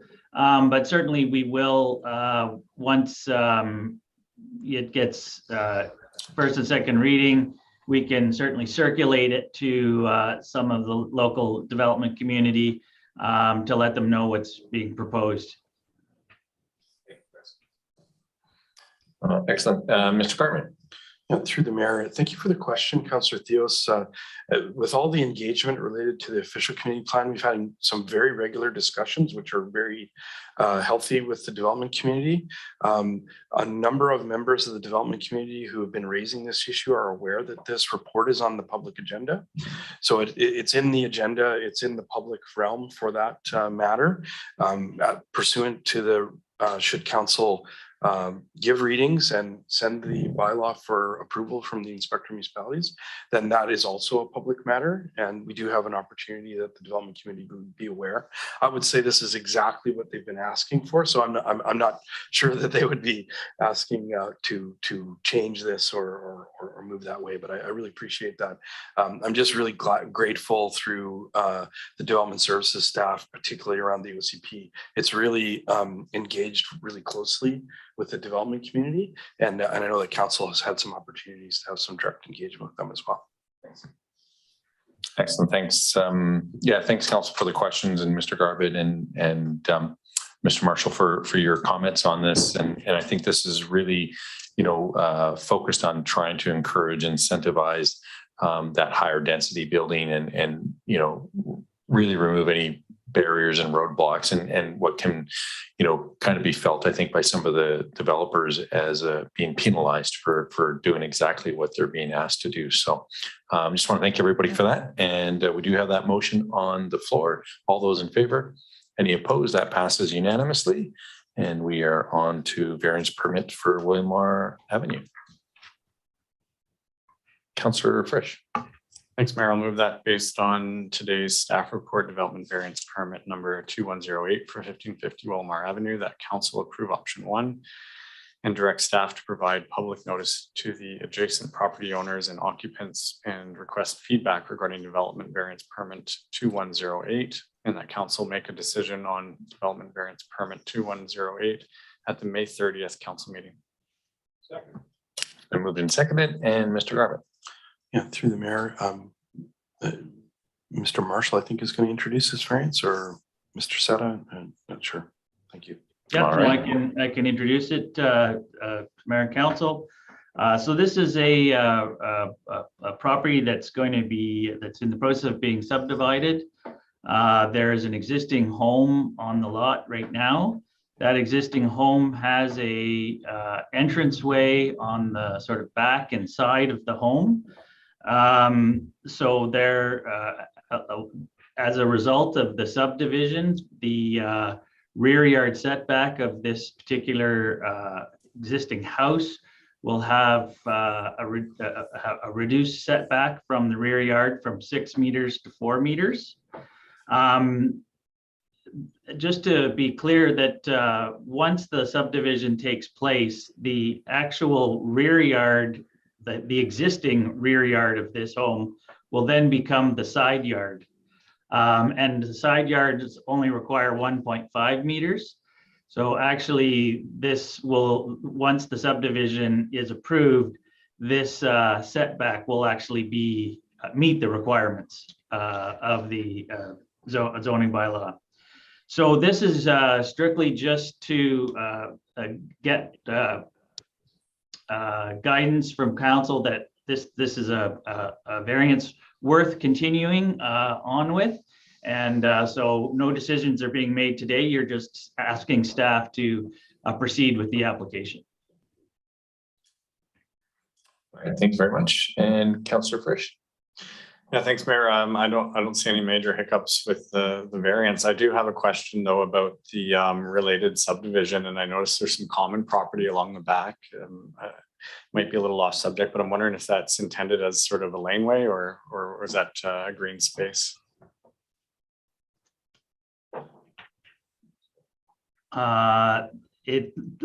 Sorry, maybe Tats could answer that question. I'm not sure about the details of that. It looks like a lane going across the back there, but. Yes, that's the common property showing the map. It's the laneway to access lane to access to each property from Wilmer Avenue. Yeah, makes sense, and it looks like there's some accommodations here as we try to densify this lot with this new zoning. So, thanks for the info. Thanks for that. And Councillor Moore. Great, thank you, Mayor. I just wanted to clarify for folks that the mail out did happen and there wasn't anything received in response to this, correct? That through you to council, Mayor and Council, the applicant did circulate notification around to the surrounding neighbors and did not receive any input. The city will be doing their notification as well. So if anybody did get missed, or they will be definitely part of our circulation. Great, thank you. Excellent. Thanks very much. I don't see any further questions or comments at this point. So all those in favor, any opposed, and that passes. And next we've got consent agreement amendment for the casino. And Councillor Hillian. Thank you, Mayor. I'll move that council approve the following changes to the consent agreement between the city of Courtenay and Playtime Gaming Group on the land legally described as PID 030-217-768, Lot 2, Section 14, Comox District Plan, EPP 23850, and civically described as 361 Hunt Road in the following manner. First bullet in Section G of the agreement, change the credit agreement from September 25th, 2020 to October 22nd, 2021, and the borrower's name from Enterprise Emergency Funding Corporation to Computer Share Trust Company of Canada. Second, the date on the City of Courtenay's signature page be amended from September 25th, 2020 to May 9th, 2022. Third, the date on the casino's signature page be amended to May 9th, 2022. And the name of the collateral agent on the casino signature page be amended from Enterprise Emergency Funding Corporation to Computer Share Trust Company of Canada. All right, it's been moved and seconded. And does staff want to speak to it all, or just if there's any questions? I don't see any. Councillor Hillian. Well, sorry, Mayor, I always feel it's important to say what it is because we actually do have people who watch these meetings and don't necessarily have the agenda in front of them. So if staff could just clarify my understanding that this is an arrangement whereby the city has access to land behind the casino for the purpose of a pathway that will eventually be built. And there's some changes that need to be made to that because of some of the deadlines involved. Mr. Garvin. Thank you. Through the mayor to council, the staff report provides a bit of an overview. We're kind of dealing with two matters here. They've asked for some very minor changes to the agreement. The staff report outlines that we do have an option to purchase arrangement that's essential to the Tunner Drive east-west connector that has been the subject of a number of discussions at this council table. The staff report acknowledges that we have agreement that they will extend that option to purchase. Some of the development in the Ryan Road corridor, including the 801 Ryan Road rezoning, is going to work towards completing this, about 3/4 of this connection. We're still challenged behind the superstore, but just wanted to clarify that. So the matter in front of us is a change of name in the agreement, but we do have the issue of this option to purchase, which the reciprocal agreement addresses the parking and fencing area of Playtime Gaming now. So we will keep council abreast of those as we move forward in that, but we needed to ensure that we had some flexibility from the other party to this agreement prior to signing off on this change. All right, thanks for that. And Councillor Frisch. Yes, I believe it's mainly a housekeeping issue and seems minor and reasonable to move forward on. And obviously just wanted to extend some appreciation for Chances Gaming to work with us on this change of deadline for that purchase. So thanks very much. Excellent. I don't see any further questions or comments. So with that, all those in favor, any opposed, and that passes unanimously. And that brings up to 6th Street Active Transportation. And Councillor Warren. Great, thanks, Mayor. I'll move that based on the May 9th, 2022 staff report, 6th Street Active Transportation Bridge, 50% design update, council approve option 1 and direct staff to submit an application for grant funding for the 6th Street Active Transportation Bridge project through Green Infrastructure Clean BC Communities Fund, CCF, which is part of the federal government's Investing in Canada Infrastructure Program, ICIP. All right, and with that, I'll pass it over to staff. Mr. Garvin. Thanks, Mayor and Council. As we all know, this is extremely important strategic priority for the organization, and the staff report here by Mr. Davidson is in front of us, and I believe he's going to join us for an introduction.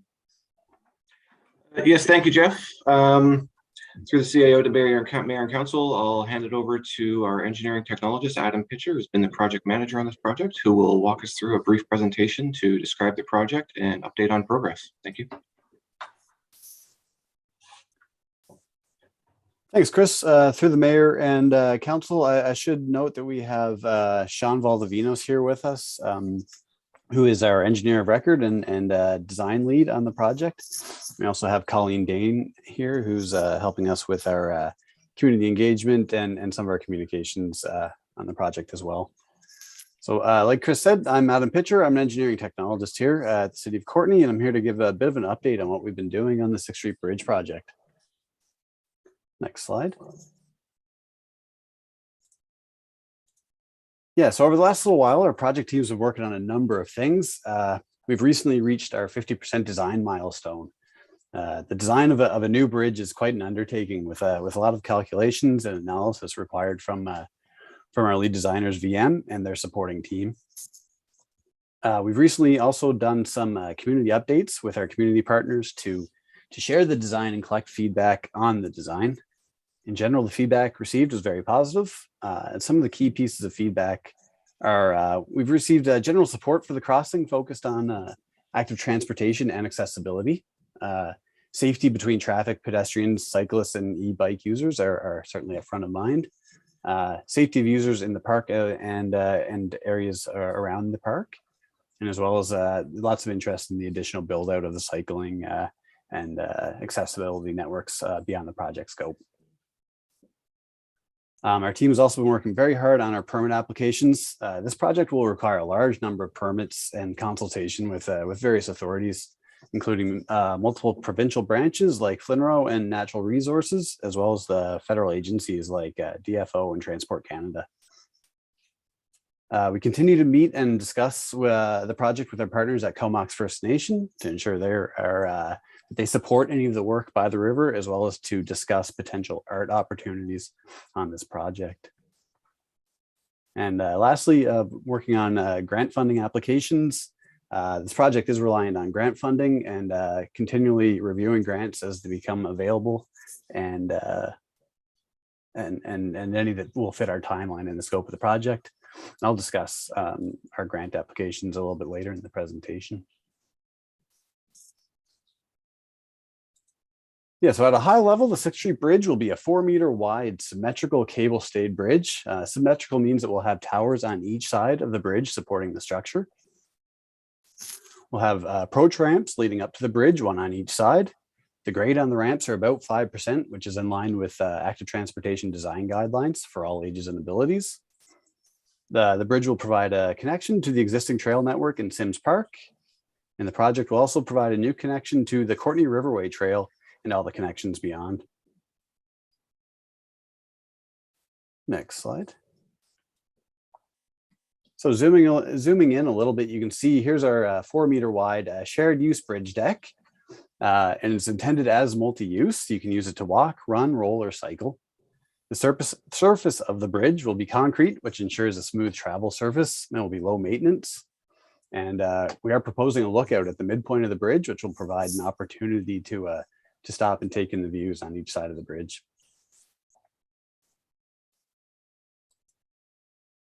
We're also proposing a new roundabout in Sims Park, just beyond the bridge landing area.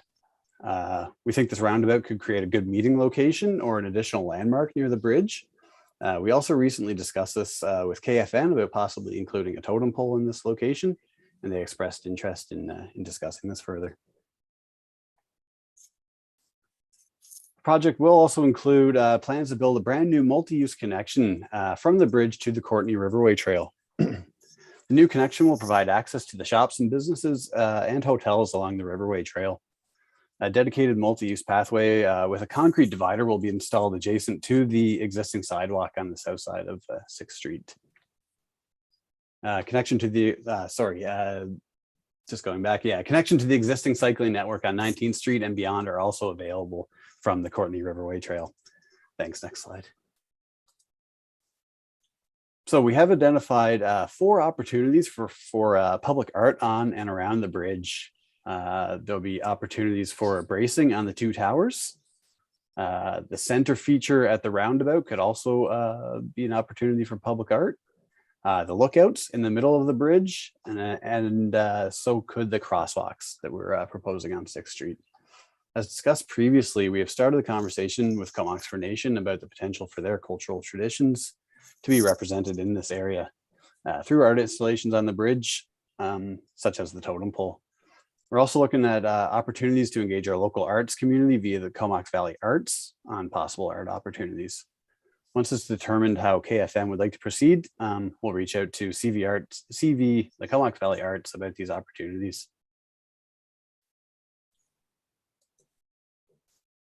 So we've recently applied on Infrastructure Canada's Active Transportation Fund. And now in the coming days, we will submit a grant for the Green Infrastructure Clean BC Communities Fund. If this grant is approved, it will fund approximately 73% of the construction costs for this project. One important item to note here is the Green Infrastructure Grant is subject to federal grant stacking rules. And we're unable to stack additional federal grants like the Active Transportation Fund. We are able to stack other provincial contributions, but just not other federal contributions. So that's an important takeaway here. Next slide. So the timeline ahead. Right now, our priorities are getting this design complete, as well as continuing to meet with our community partners and monitoring additional grants. We are still working away on our permitting processes as well. We expect to have design complete by the end of the year and have this project ready to go if we should be successful in obtaining some grants. And then we're looking at construction in 2023 or 2024, depending on grant timing and also some environmental windows that we'll need to consider as well. And with that, that's the end of my presentation. So I'm happy to take any questions you may have. Excellent. Thanks so much for the presentation, Adam. And with that, I'll pass you over to Councillor McCollum. Thanks, Mayor, and thanks for the presentation, Adam. It's great to see these designs moving along and just the progress that's happened on the project in the last 6 months or so. I really like the addition of the lookout along the bridge. I think that's a really important piece, and I don't think it has come up at the council table before, but certainly there's a lot of value to providing some space along the river, or over the river, I should say, where people can hang out and take a picture and enjoy the scenery. So just want to add my positive comments around that. One question I had about the connectivity coming over onto the west side of the riverway is the drawings showed some improvements to allow people to travel in both directions on the one side of 6th Street to connect to the riverway. But can you give a bit of information on how commuters will connect to downtown and up 6th Street? I assume that that's will most likely be how cyclists are going to access downtown, and I'm just curious how that's going to work along that hillside there. To the mayor and council, so that's a good question. We don't. Part of this project is to just connect to the Riverway Trail. I understand that there are some plans to probably build out the cycling network further along 6th, but at this point, we don't have an inclusion for connections into downtown at this time. So I understand that we maybe don't have it all figured out, but at this point, like if someone was exiting the bridge, how would they re-enter traffic then? I guess they would like get off and walk across 6th Street, or no, that's a great question. No, I think you could leave the bridge, and then I think you could come down and just literally get back onto the road there. There will be an opportunity to leave the ramp and join traffic if you so pleased. Otherwise, you would just kind of stay left and enter the multi-use pathway. Okay, thanks for that. Thanks, Councillor McCollum. And Councillor Frisch. Yeah, thanks, Mayor, and really happy to see staff picking up the baton on this project and really making some headway with it. I was just going to point out that if we are successful in either of these grants, that we'd be looking at $1 to $2 million for a $4 million project, and that's certainly a great asset to have, especially since it touches on, like you mentioned, our cycling network plan, but also our pedestrian network and our parks. It helps accessibility a lot. And of course, I think it could be a real boon for tourism. So really excited to support this. Thank you. Thanks, Councillor Frisch. And Councillor Morin. Great, thank you, Mayor. Well, it's no surprise that I want to talk about the unfunded part of this potential project, the public art component. And I noted in the report that some of the complication, aside from the funding part of the public art, is that we don't have a public art policy in place. So there would be some logistics in terms of selection if we were to take a look at the public art component, which was an optional item. So I just was curious whether, first of all, whether there had been discussion with the community groups on potentially applying for separate funding for the public art component, where maybe the arts groups would have some leverage with their regular funders for something like this, or even Comox First Nation through anything that might be more applicable to them. So that was one question about whether there had been some discussion on that.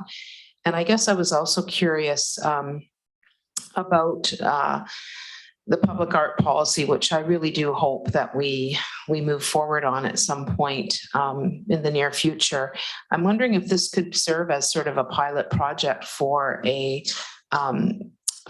type of working out some coming up with a template and kind of piloting it as a public art policy and see how we do with it. Just curious about that. Thanks. And Mr. Garbutt just wants to jump in here. Thanks. With respect to additional funding opportunities, the focus right now is the bridge itself, but we'll be exploring all opportunities to engage. You noted that not only is the public art not funded, we don't have reserves that would go towards this. So it's significant dependence on grant availability and then additional borrowing. So that the timing of that is going to be very important, and that we need to get ourselves in line for the big funding that's there. We do have a history of working with our community arts groups throughout a number of locations inside the city.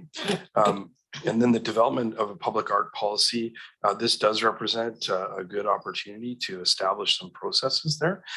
It's not currently a strategic priority for this year, but we certainly will be working towards that, as public art is a significant component of pretty much every urban community, and especially in a community ours that has such a strong connection to the arts.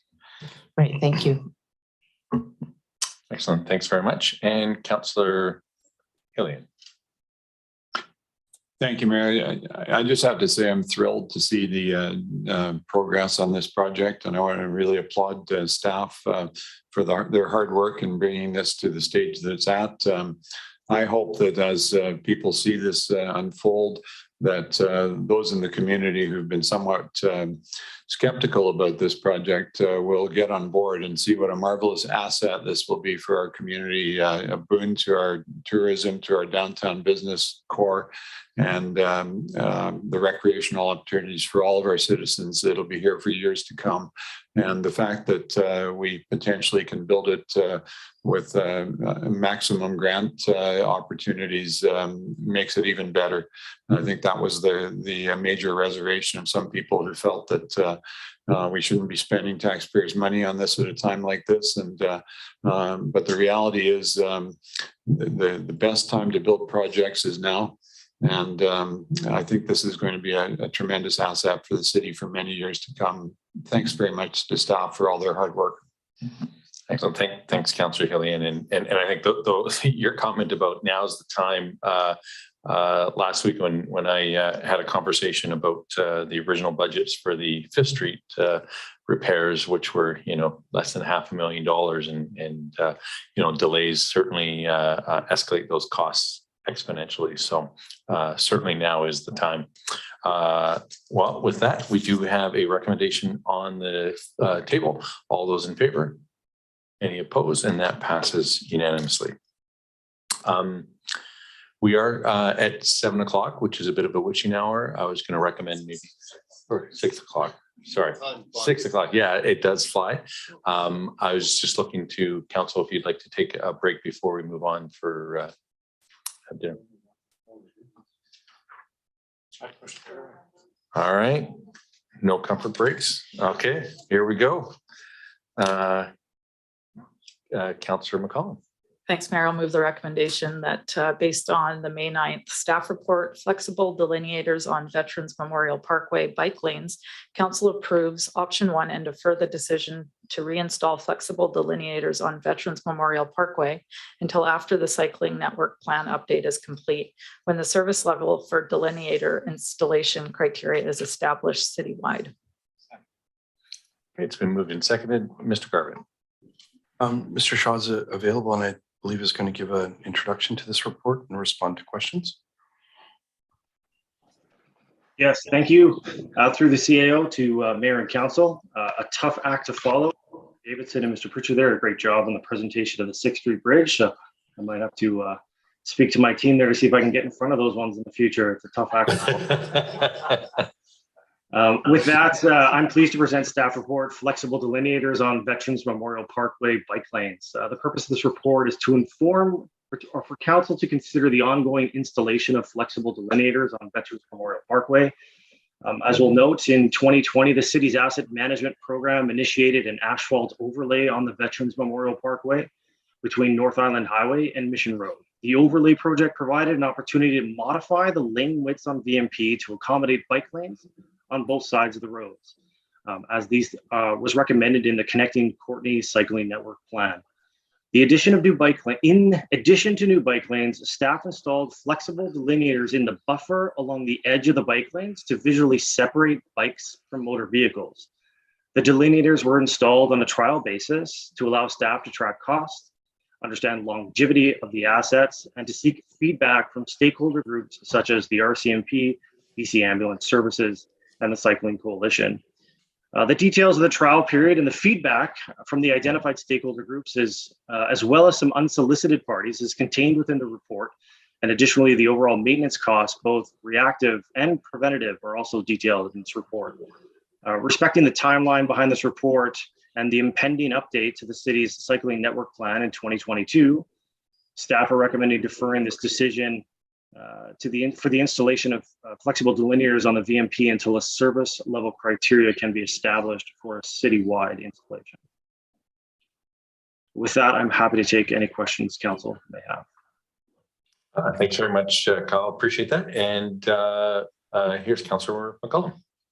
Thanks, Mayor, and thanks for the report, Kyle. This was a great report. It had all my questions answered. I really appreciated the context of the engagement with both the Cycling Association and or the Cycling Coalition and the RCMP. It was a good understanding of what the issues are with how the delineators were in place, and I'm happy to support the recommendation. One question I had just around, what the next step is once that cycling network plan is looked at and a decision is made. If the decision were to reinstall delineators along there, what if the comments in the report is that the road surface would need to be widened to meet that minimum criteria for the width of the bike lane, just because it's pretty constrained with those vertical posts where the cyclists are riding, which I did take my bike along there at one point, and I can certainly relate to that observation that it does feel pretty tight, and I'm fairly confident cyclist. So, but I guess my question is, I'm rambling a little bit. The road surface would need to be widened, but those lanes are very wide, I would say. I mean, I would guess that they're as wide as the 110 kilometer an hour lanes on the Inland Island Highway, and I believe the speed limit along there is 60. So I'm just wondering if we did decide to relook at this in a year or two, and we did want to put up some type of barrier, if there is an opportunity to look at lane width for the roadway rather than widening the existing road. That's a great question. Thank you. Through the CAO to Councillor McCollum. The current lane widths were already reduced from what was existing. You are correct that they're a little bit wider than what our SDS standard would be of about a 3.2. They currently exist at 3.4, which is a fairly comfortable size in and around our community. I think on road surfaces under the Ministry of Transportation, where your speeds are in excess of 80 kilometers, you'd end up in about a 3.6 or wider. So there's always opportunities to look at how we utilize our road surfaces and how we interface with both our motor vehicles as well as our cyclists in the future. And I think, there's other commentary that I think we have heard along the way as well, is the spacing representative of what the functional use of that particular corridor is. And I think a robust discussion in terms of service level, as well as not only the implementation criteria for our community and the expectation of the interface in the future, I think will be a robust conversation through the cycling plan update. And I think deliberation on a greater level will occur there in terms of results. Great, thanks for that answer. It really makes sense. Thanks for the report. Thanks, Councillor McCollum and Councillor Frisch. Yeah, thanks, Mayor, and thanks for the report. You did hit the nail on the head, which is to say that it's fairly complicated and there's a lot to figure out. Clearly, taking something that wasn't designed really to ever have a bike lane on it and trying to retrofit it is always more challenging. And I had similar thoughts about the lane widths. Driving on that road, you certainly feel you can go a lot faster than 60, and I'm sure most people do. And so maybe a redesign is needed for that as well.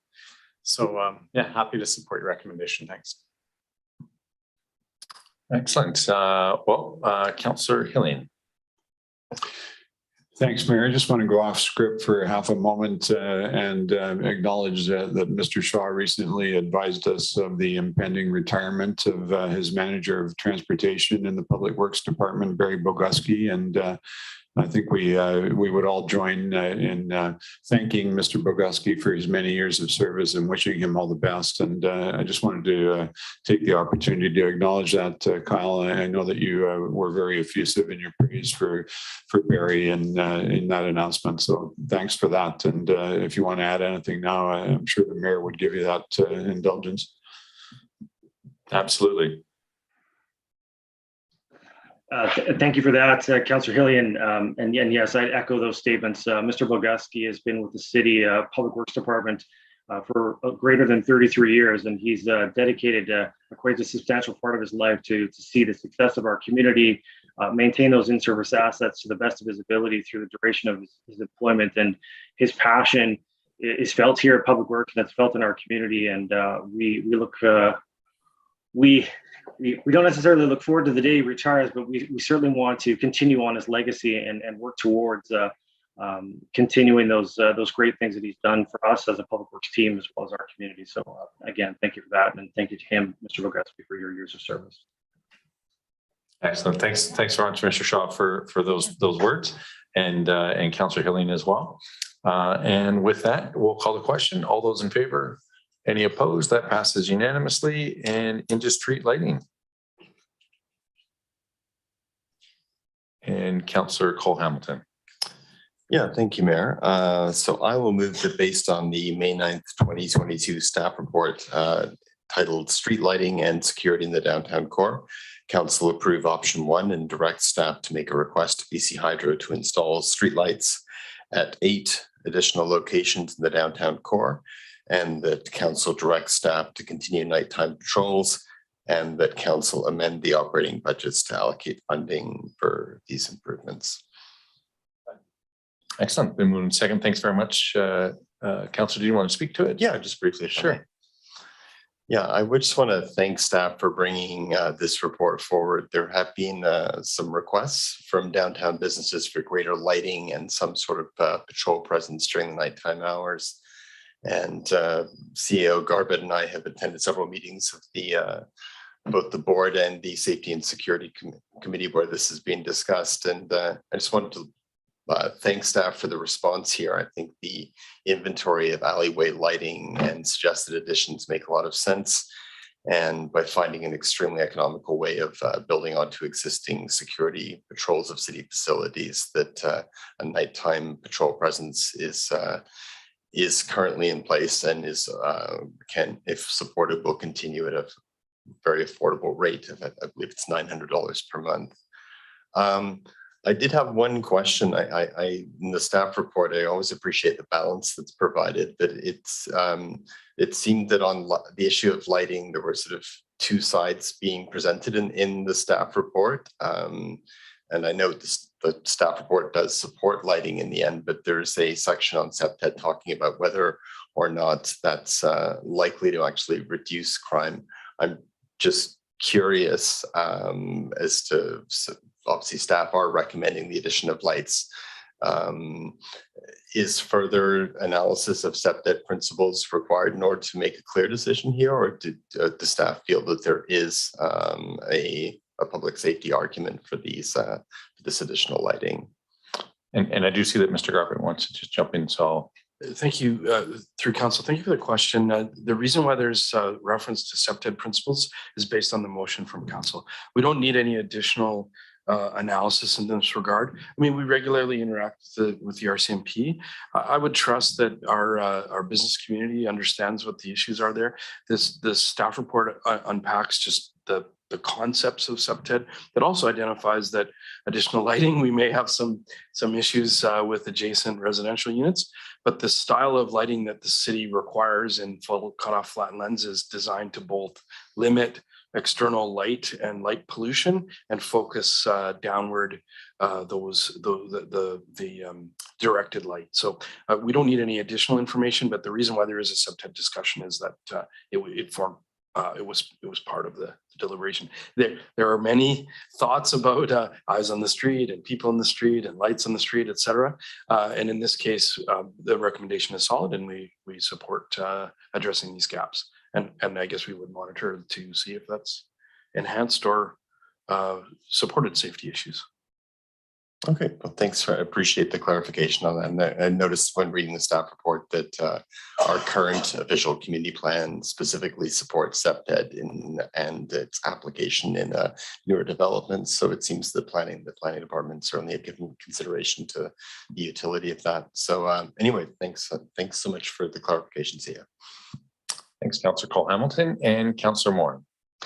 Great, thanks, Mayor. Thanks for bringing that up, Councillor Cole-Hamilton. I know that we did pass the motion where we, excuse me, got a bit of a frog in my throat, where we did say that environmental design such as lighting is a crime deterrent, but I did do some further reading, and as is indicated in the staff report, it can actually have the opposite effect. And what I would hope, this is the cost of this is quite low, so I don't have concerns about that, but I am hoping that we do monitor how this is working. Just as an example, some of the research that I found talks about how particularly vulnerable people could be more victimized with more lighting. We do know that some people sort of hide themselves away in dark lit spots to be safer. So it's not always, there's various crimes that can happen, and some of them are property crime and some of them are crimes against people. So I think we just need to be really cognizant of that.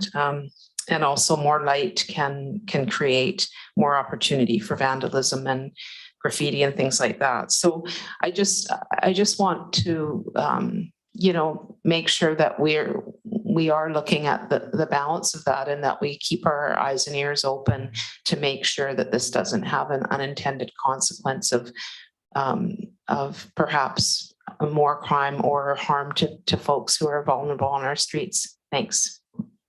Thanks, Councillor Moore and Councillor Hillian.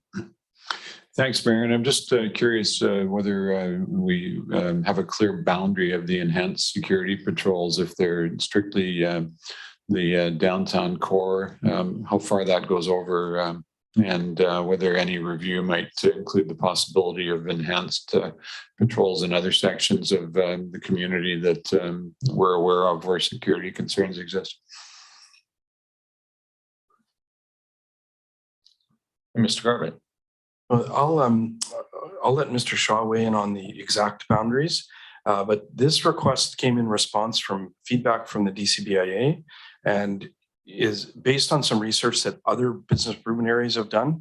At this point, we are not proposing to extend this to other areas.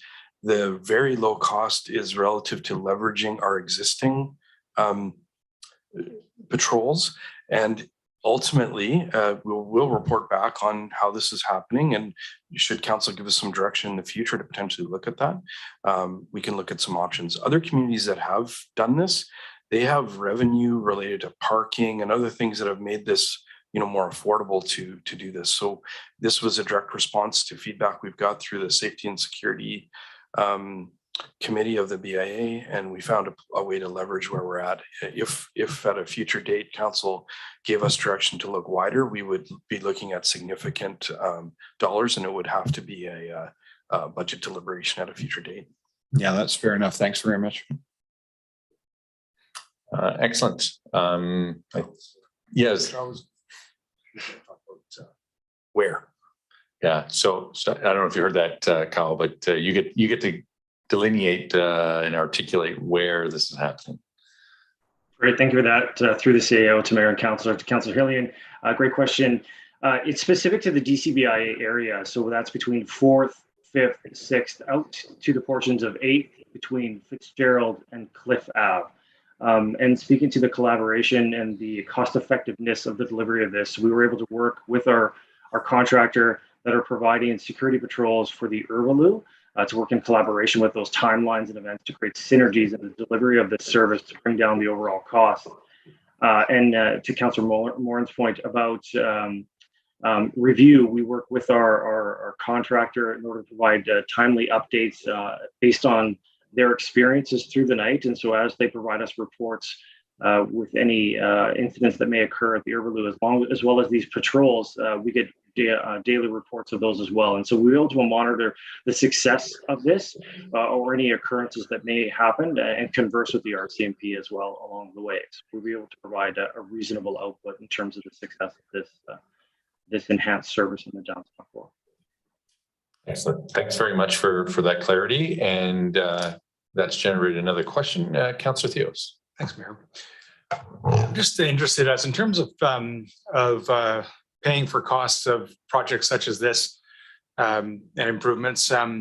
Is this something that could be under the hotel tax dollars to cover improvements such as this? Because again, it's for the downtown and for tourism improvement potentially. I think when we talk about the MRDT, it's the hoteliers, and there's no hotels that are in the downtown core, so that would be the first thing. But maybe I'll pass it over to Mr. Garbutt. Thank you. Through the mayor to Councillor Theos, not under the current MRDT. So we just did, I don't know if we would describe that as an emergency renewal, but we did renew it in order to keep that revenue stream and tourism marketing going. The future of the MRDT could be up for debate. The use of the MRDT throughout British Columbia, there's varied uses, but at this time, no, it would not be eligible for that. Thanks. Thanks for the question, Councillor Theos. And I don't see any further questions or comments. So all those in favor, any opposed? That has passed unanimously. And now we're into fees and charges for recreation.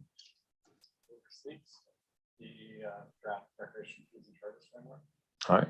Okay, it's been moved and seconded. And Mr. Garbutt. Mr. Rushton and our consultants assisting with this project are going to give a short overview to council. Hi, thank you to the CEO, to Mayor and Council. I'm going to introduce Brian Johnson, who's a partner with RCS Strategies and our consultant on the fees and charges strategy. You may recall back at the end of January, there was a lunch and learn in which we talked about the framework was reintroduced, and there was a short presentation held at that point where we received council's input around the draft report.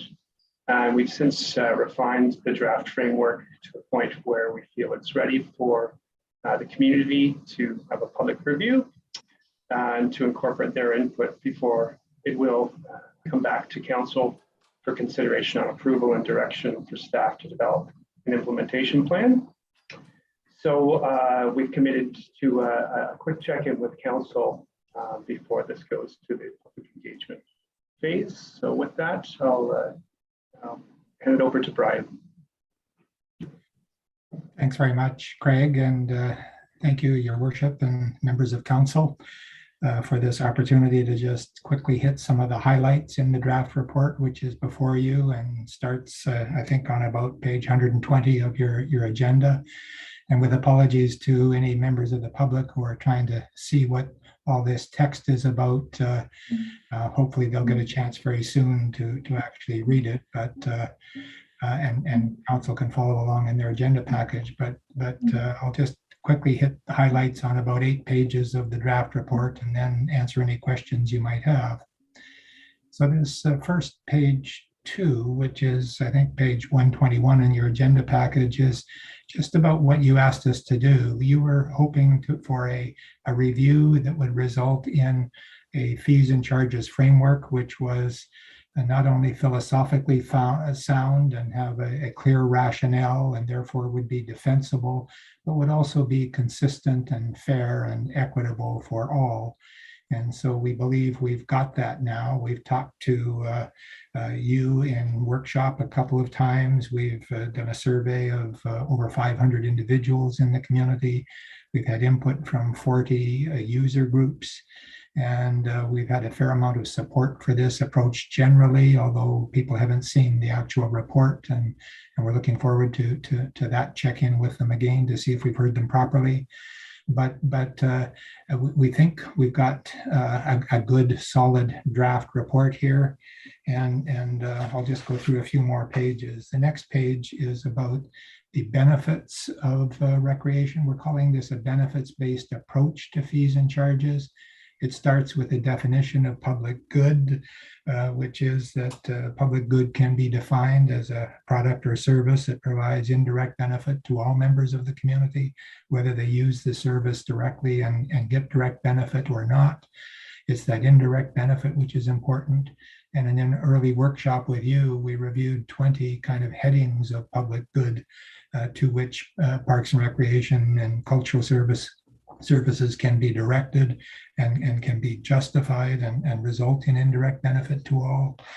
And then we move on in the report through to page 11, which talks about further this notion that demand is separate from need, and it helps to separate the private sector from the public sector, and that need is a subset of demand. In order for there to be any need for parks and recreation services in the community that results in public good, there must first be some demand, but it must also have the extra characteristic of delivering indirect benefit to all. And so this helps us to kind of understand that we make decisions differently about financing and charging for fees in the public sector than is in the private sector. We break the connection in the private sector between what people pay for and what they get is a very solid connection. And in the public sector, we kind of break that solid connection because we've got this indirect benefit that we're more closely connected to.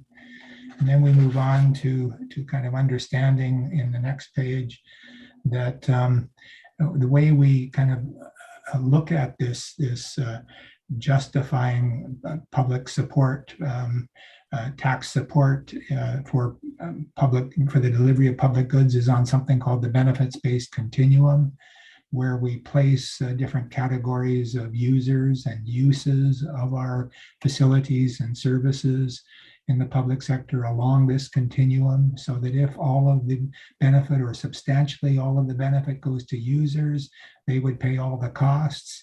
And if all or substantially all of the benefits go to the community would pay the costs through their taxes, and that many services don't exist at each end of the continuum. They exist in the middle where the users pay a portion of the cost and the public pays a portion of the cost based on the distribution of direct benefits to users versus indirect benefits to all.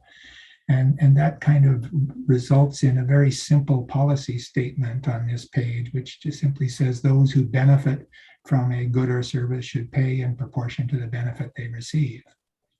We did test this with the public in the public survey, and you can see at the bottom of that page, we only had about 3% of the respondents. I think we had a total of about 524 individuals represented in the survey. Only 3% of those were unsupportive of this approach. The vast majority were highly supportive of this approach. And so we think we've got something that can be explained and is transparent and is defensible as a basis for moving forward. And then the next slide, which is page 19 of our draft report, we did some initial analysis of some cost accounting of the delivery of services. and what proportion of the costs we're actually deriving from users. What we call that recovery rate, the proportion of operating costs that is recovered from users. And when we looked at the different kinds of spaces we have and the different kinds of services, it seems apparent that we're not very consistent at present, that there was a good reason to do this review. We need to become more consistent so that when someone says, how come I pay more for this service over here than that other user over there, we need to have a good answer, and we need to have some consistency in our approach, and it is this benefits-based approach, but right now we don't. If you look at the red bars, which represent commercial users of space, we're recovering about 53% of the costs in user fees in large spaces, and 106% of the cost in medium spaces, and about 295% of the cost in if they want to use the kitchen, and only 55% if they're using the conference hall at the Florence Filberg Center. And so we need more consistency. We need to kind of wrestle all this into something much more coherent so that we can actually have a system which is not only defensible, but practical and transparent and justifiable. In the next page, which is page 22 of our draft report, we show how this can be implemented in the framework. We show that there's a kind of a 6-step approach that starts with detailed cost accounting to figure out what it actually costs for a swim at the memorial pool, or for a drop into a fitness facility, or a program, or a group that rents a space. And then based on that, we can kind of start to assign subsidy levels based on where a category of use and user fits on the benefits continuum. And that results in some preliminary fees in step 3, which we might need to adjust in steps 4 and 5 on the basis of practicality or incentives for different kinds of activity. For example, we might want to provide incentives to use off-peak periods, and so we might provide discounts for that. And in terms of implementation strategies, if we need to change a fee significantly, we might want to phase that in over a number of years so we reduce the stress that might be imposed on a user or user group. And once we've got all that clear, the final step is to ensure financial access. This notion that these are public services and all members of the public are supporting them and should have access to them. And if they can't afford the mainstream fees that are result of the first 5 steps, that we have to have this basket of other services. And we don't have to just have the city here kind of providing extra support. There's a number of other provincial agencies, and we can work through user groups. And when we rent them space, we can ask them what their policy is if someone wants to participate in their activity but can't afford to. So there's a variety of robust possibilities to ensure financial access for all. Those are the 6 steps of implementation. And at the end of the report, on page 29 and 30, we have a number of recommendations. And so the first one is just to adopt this benefits-based approach. The second one is to adopt the 6 steps in setting the fees. And then on the next page, we've got several other recommendations about phasing in any significant changes, as I said, to reduce stress, engaging the community and educating them as we go, updating unit costs, but because it's expensive to calculate these unit costs, it takes a fair amount of effort. We would suggest that only be done maybe once every 4 years, and bring the community along with us, ensuring the financial access strategies. We're recommending that we introduce fees for minor users of fields. We haven't got any philosophical exception for why a sport played outdoors should somehow get free, whereas a sport played indoors shouldn't. We just have trouble coming up with a rational reason for that, and so we're suggesting consistency. And then we're talking about other discounts that might be put in place to, as I said, provide an incentive to shift behavior, perhaps from peak periods to off-peak periods. And then applying this also when we're building our programs and other drop-in fees and using the cost of the space as a base and adding on the cost for instructors and coming up with a kind of a coherent rationale for programs and drop-ins that also matches our rental rates. So that's a quick overview of some of the real highlights of the draft report. We think we've got it right, but it would now be time to go back to the public for some final review. We're suggesting it be posted on the website and letters be sent to the 40 groups we've already talked to, and the public invited to comment on it and add, modify, or delete what they think needs to be changed. And we'll review all constructive comments and come up with a final report that would be presented to you for your consideration. Excellent. Any questions? Awesome. Great. Thanks so much for your presentation, Brian. Really appreciate it. We do have a question or comment here from Councillor Helene. Thanks, Mayor. And I just want to endorse the recommendation that this go to the public for feedback. And I think the user groups are the ones who will be able to comment on whether this makes sense to them or not. We had a very good session with Brian and his team back in January, and I think the report makes great sense. It's another step in modernizing the city's operations and being in line with best practices in this field. And I think it's a good step forward. Thank you. Thanks very much, Councillor Helene and Councillor McCollum. Thanks, Mayor. Yeah, similar comments. So I think this is a great draft and a good strategy to go forward. I think we're long overdue in doing this review, and it's great to see not only the change in approach, but also the implementation steps and further how we're going to continue to use this approach going forward. I really like the suggestion of just doing a full review of the costs and revenue associated with our recreation facilities every 4 years, but still including a CPI adjustment in the interim. I think that it's a better utilization of our facilities. It allows user groups to plan for increases. There's no sticker shock for 8 years out when we have to make these big changes. So I think it's a very logical approach that we're looking at. And I appreciate highlighting the inequity of how we treat our indoor versus outdoor facilities.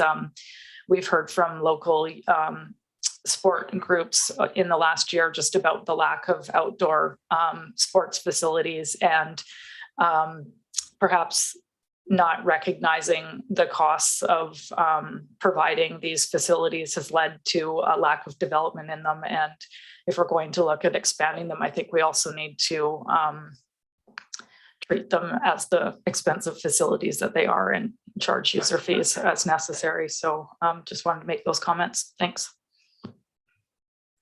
Excellent. Thanks very much, Councillor McCollum. And I don't see any further questions or comments regarding this. So all those in favor? Any opposed? And that passes unanimously. And strengthening community services grant update. Excellent. And Mr. Garbutt.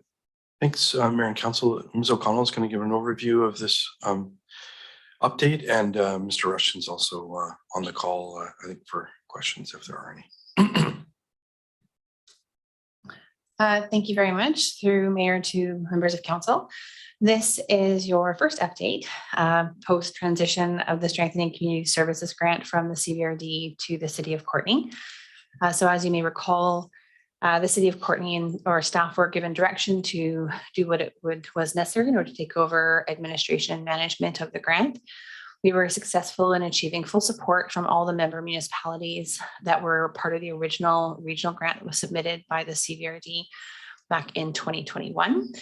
This report essentially provides you with an update as to the programs that have already been funded through the past time when the grant was under the administration of the CVRD, as well as the funds that have been expended up to this time.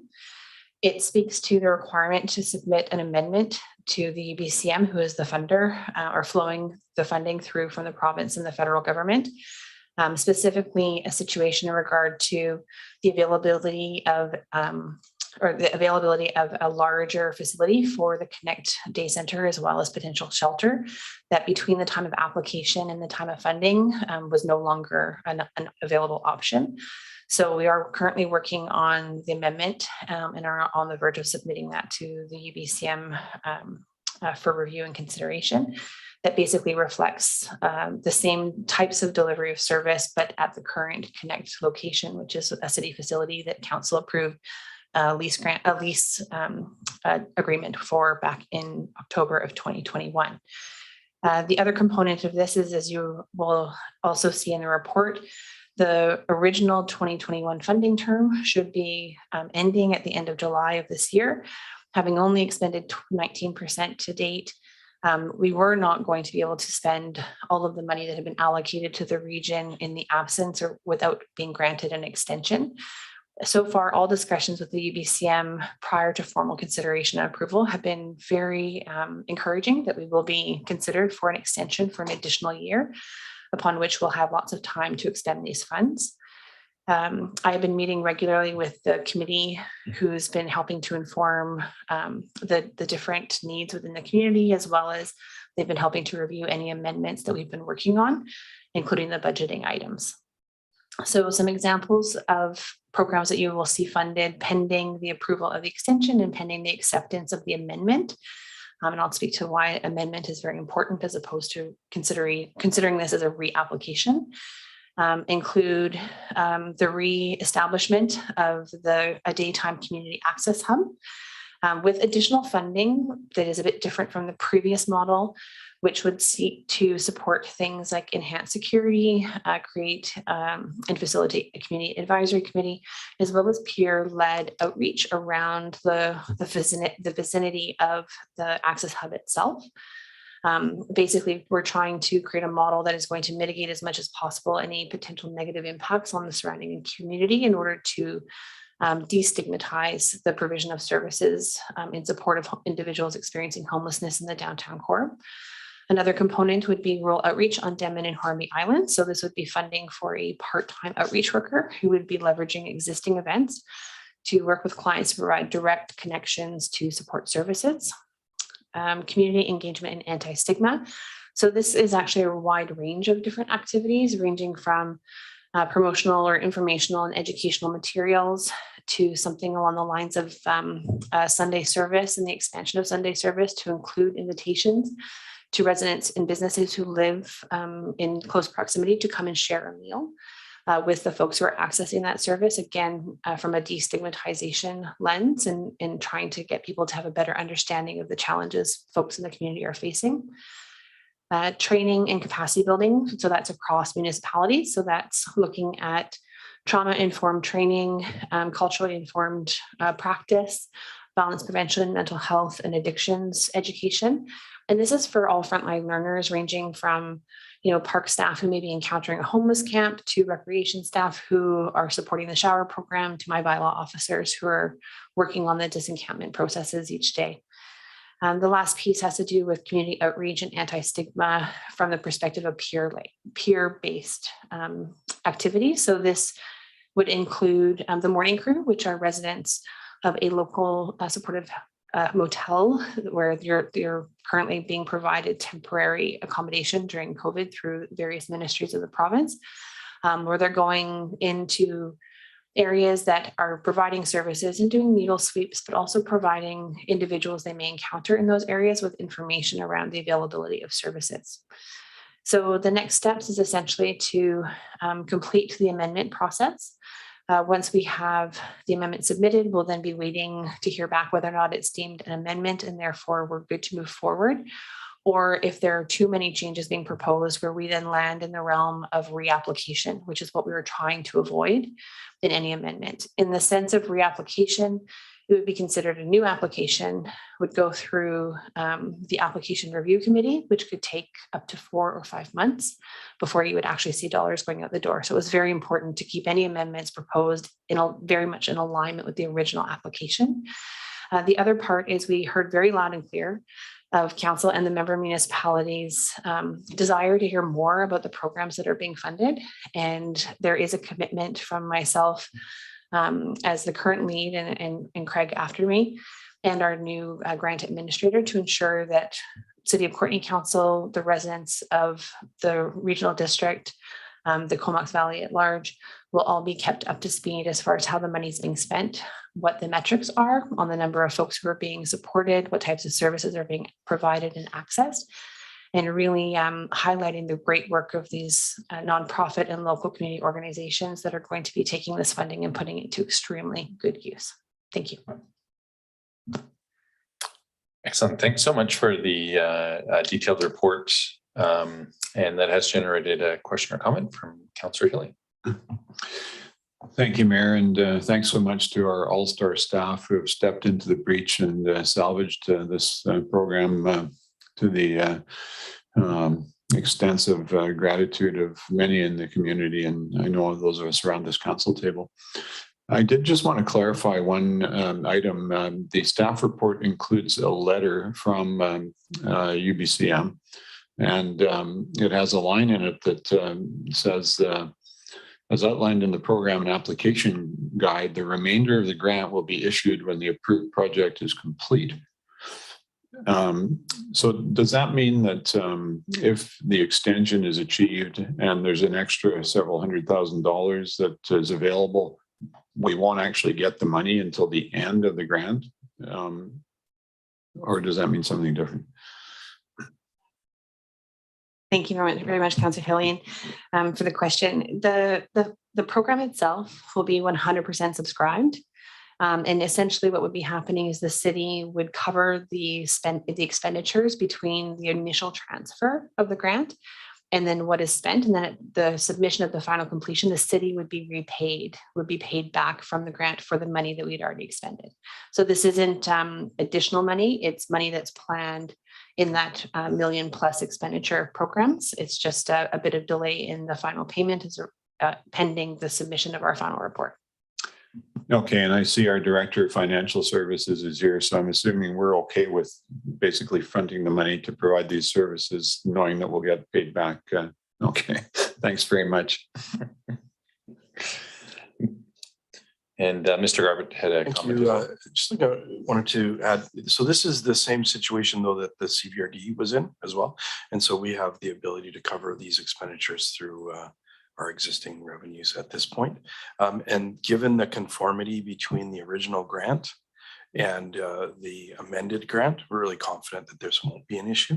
Particularly, I just want to highlight the great work that was done to ensure that in reporting, there's metrics that are pretty clear that the achievables and outcomes are consistent with what was applied.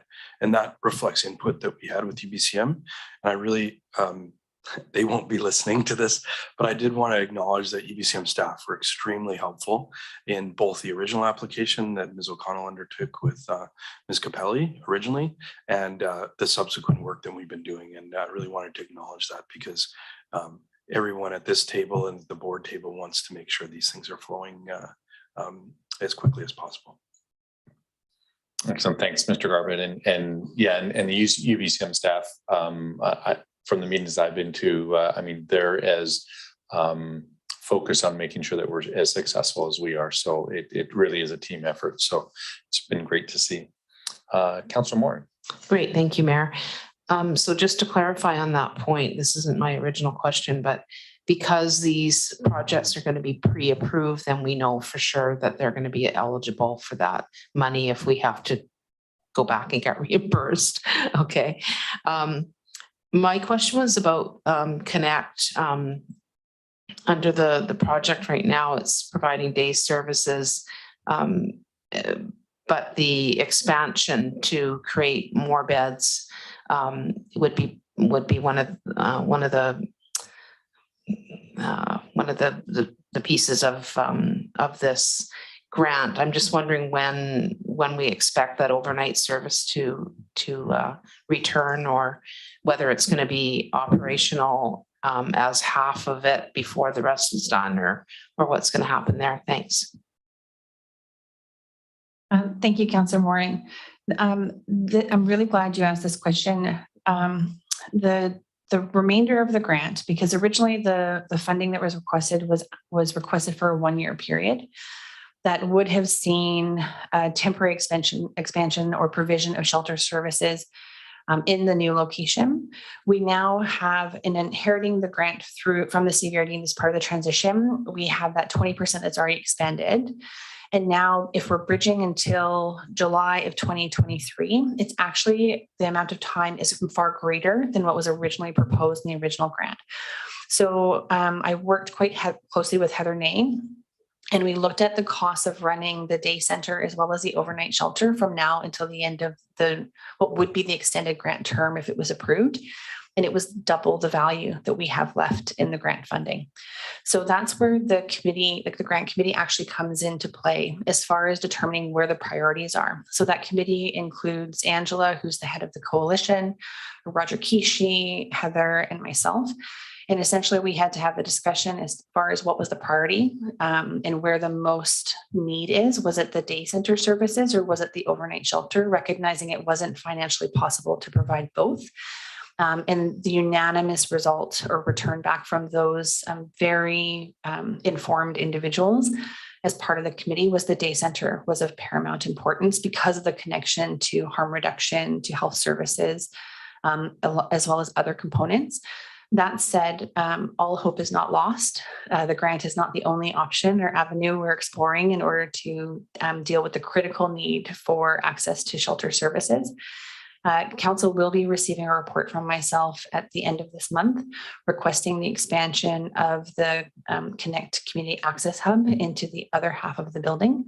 Part of the works that would be undertaken would naturally bring the building up to code compliance and would allow us to hit a target for overnight shelter capacity that may be much more acceptable to BC Housing should we get it to that stage. So that being said, there are a lot of questions that need to be answered as far as an appetite for an overnight shelter in that location beyond a grant term.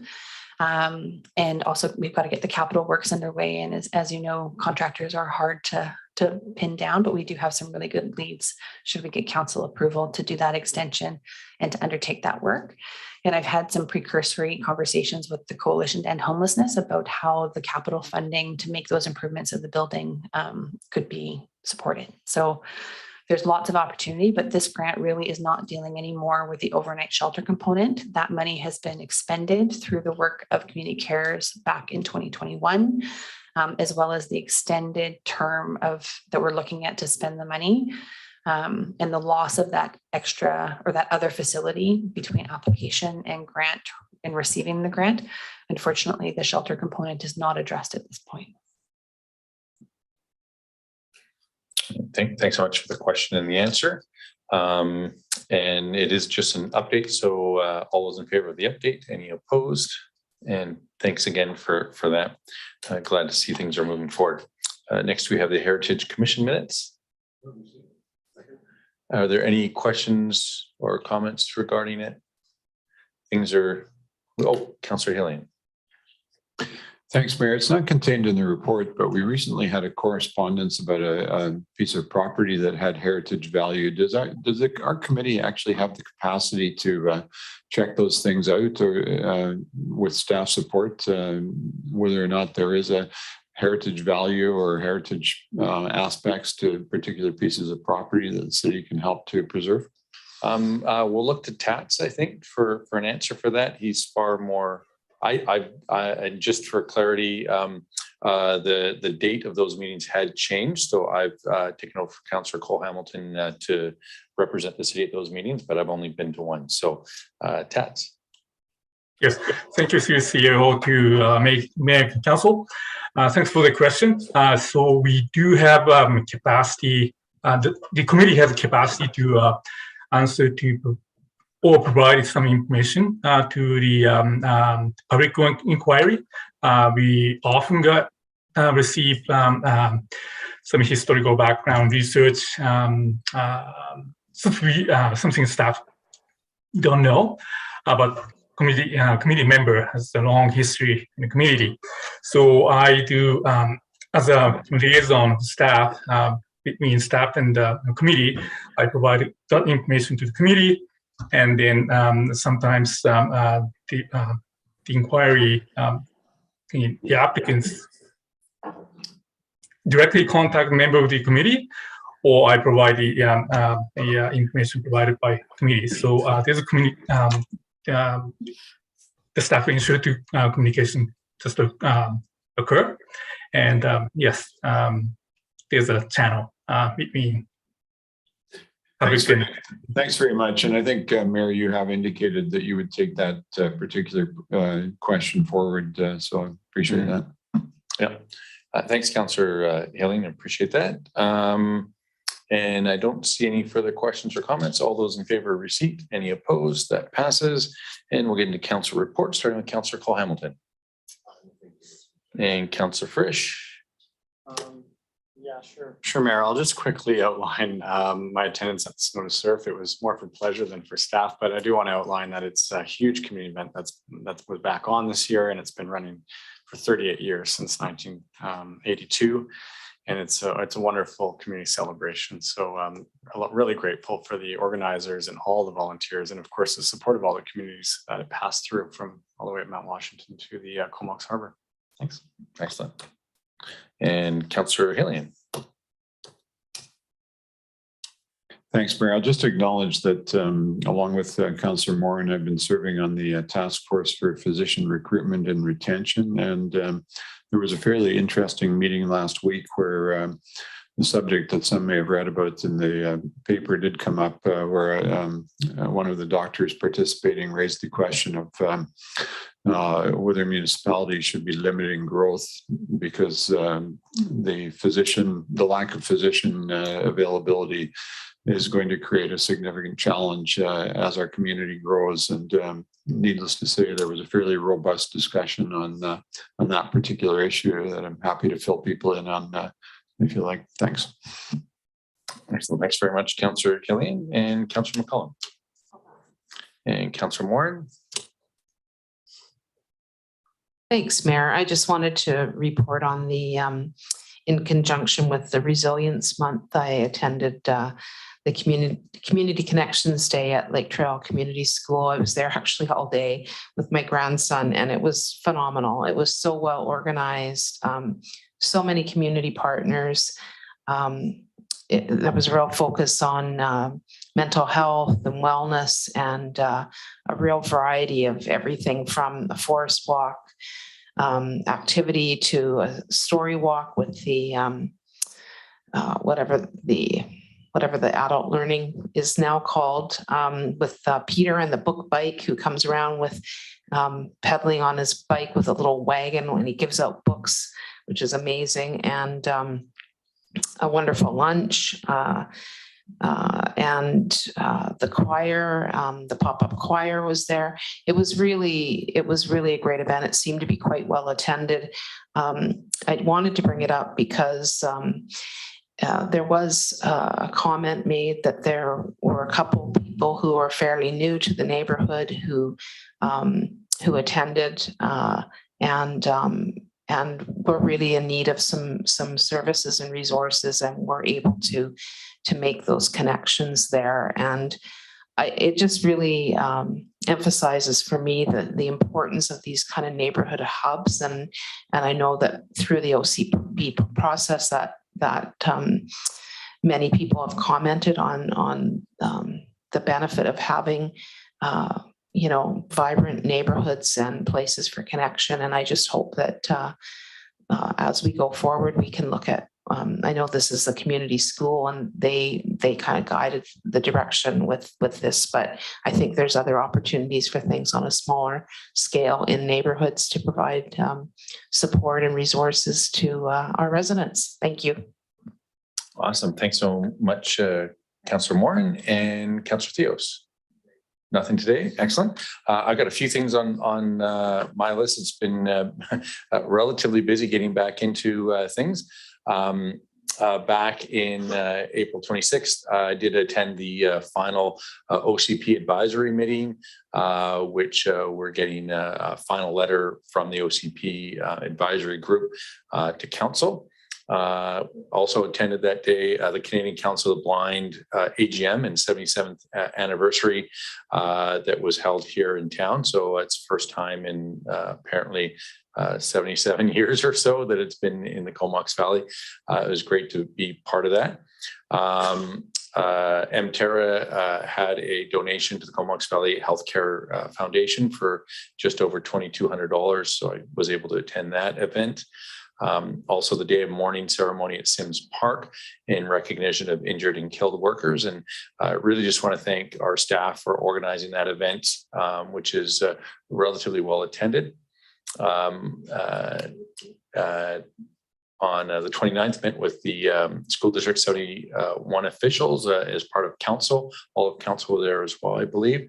And it was great to have those begin the discussion on some of the common concerns like traffic safety, active transportation, budgeting, greenhouse gas emissions, et cetera. On April 30th, I believe, was the Comox Valley Farmers Market's 30th birthday. So a great event down at the CVEX yard. On May 1st, I was also at the Snow to Surf and was asked to attend to hand out trophies on behalf of the city and actually handed out on behalf of the village and the town of Comox as well. But my first official task was to talk to a gentleman who was trying to trailer his boat because he'd gone out really early in the morning, not realizing the event would cause trailering to be impossible. As Councillor Frisch said, it's been going since 1982, and except for the last 2 years where the pandemic has stopped it, and just 125 teams with I think about 8 to 10 members per team was just an amazing amount of people. So again, huge kudos to everybody involved. Met with the Monarch Lions Club, and he actually reminded me about the initial budget for the bridge of $300,000. And but we had a great conversation, especially because for those that aren't aware, the Lions Club is really the ones that are pushing the affordable housing in Comox, the project that's going forward there, and have been doing so in the Comox Valley for quite some time. May 3rd, I was able to attend the Snowbirds flight briefing, which is very exciting. Unfortunately, because of weather, the flight got canceled that day. And I also met with the Mayor of Cumberland, who gave me a private tour of their fire hall that's actually won an award. But as we look at having to build our fire hall in East Courtenay, it seemed like an appropriate thing to see how it's been done throughout our community. And finally, yesterday was Mother's Day. So just a huge thanks to all the mothers out there. So with that, we'll move into first and second readings. And Councillor Hillian. Thanks, Mayor. I'll move that based on the May 9th, 2022 staff report, affordable housing agreement bylaw number 3065, 3040 Kilpatrick, council give first, second, and third readings to bylaw number 3065. All right. Are there any questions or comments regarding this? Seeing none, all those in favor? Any opposed? That passes unanimously. And Councillor Frisch. I'll move that council give first, second, and third readings to council remuneration bylaw number 3069, 2022. Okay, been moved and seconded. Any questions or comments? Seeing none, all those in favor? Any opposed? That passes unanimously. Oh, did it pass unanimously? I said that. I think it did though. Okay, sorry. Councillor Cole Hamilton. So I will move the council give third reading to zoning amendment bylaw number 3044, 2022. Excellent. Any questions or comments regarding this? Seeing none, all those in favor? Any opposed? That passes unanimously. And finally, Councillor Hillian. Thanks, Mayor. I'll move that council adopt tax rates bylaw number 3061, 2022. Excellent. Any questions or comments regarding that? See none. All those in favor? Any opposed? That passes unanimously. And finally, Councillor Frisch. Is this in camera? I'll move that council close the meeting to the public pursuant to the following subsections of the community charter. Section G, litigation or potential litigation affecting municipality. Section I, the receipt of advice that is subject to solicitor-client privilege. And section M, a matter that under another enactment is such that the public may be excluded from the meeting. Excellent. Any questions or comments? All those in favor? Any opposed? That passed unanimously. All those in favor? All right. Thanks everybody for your meeting today.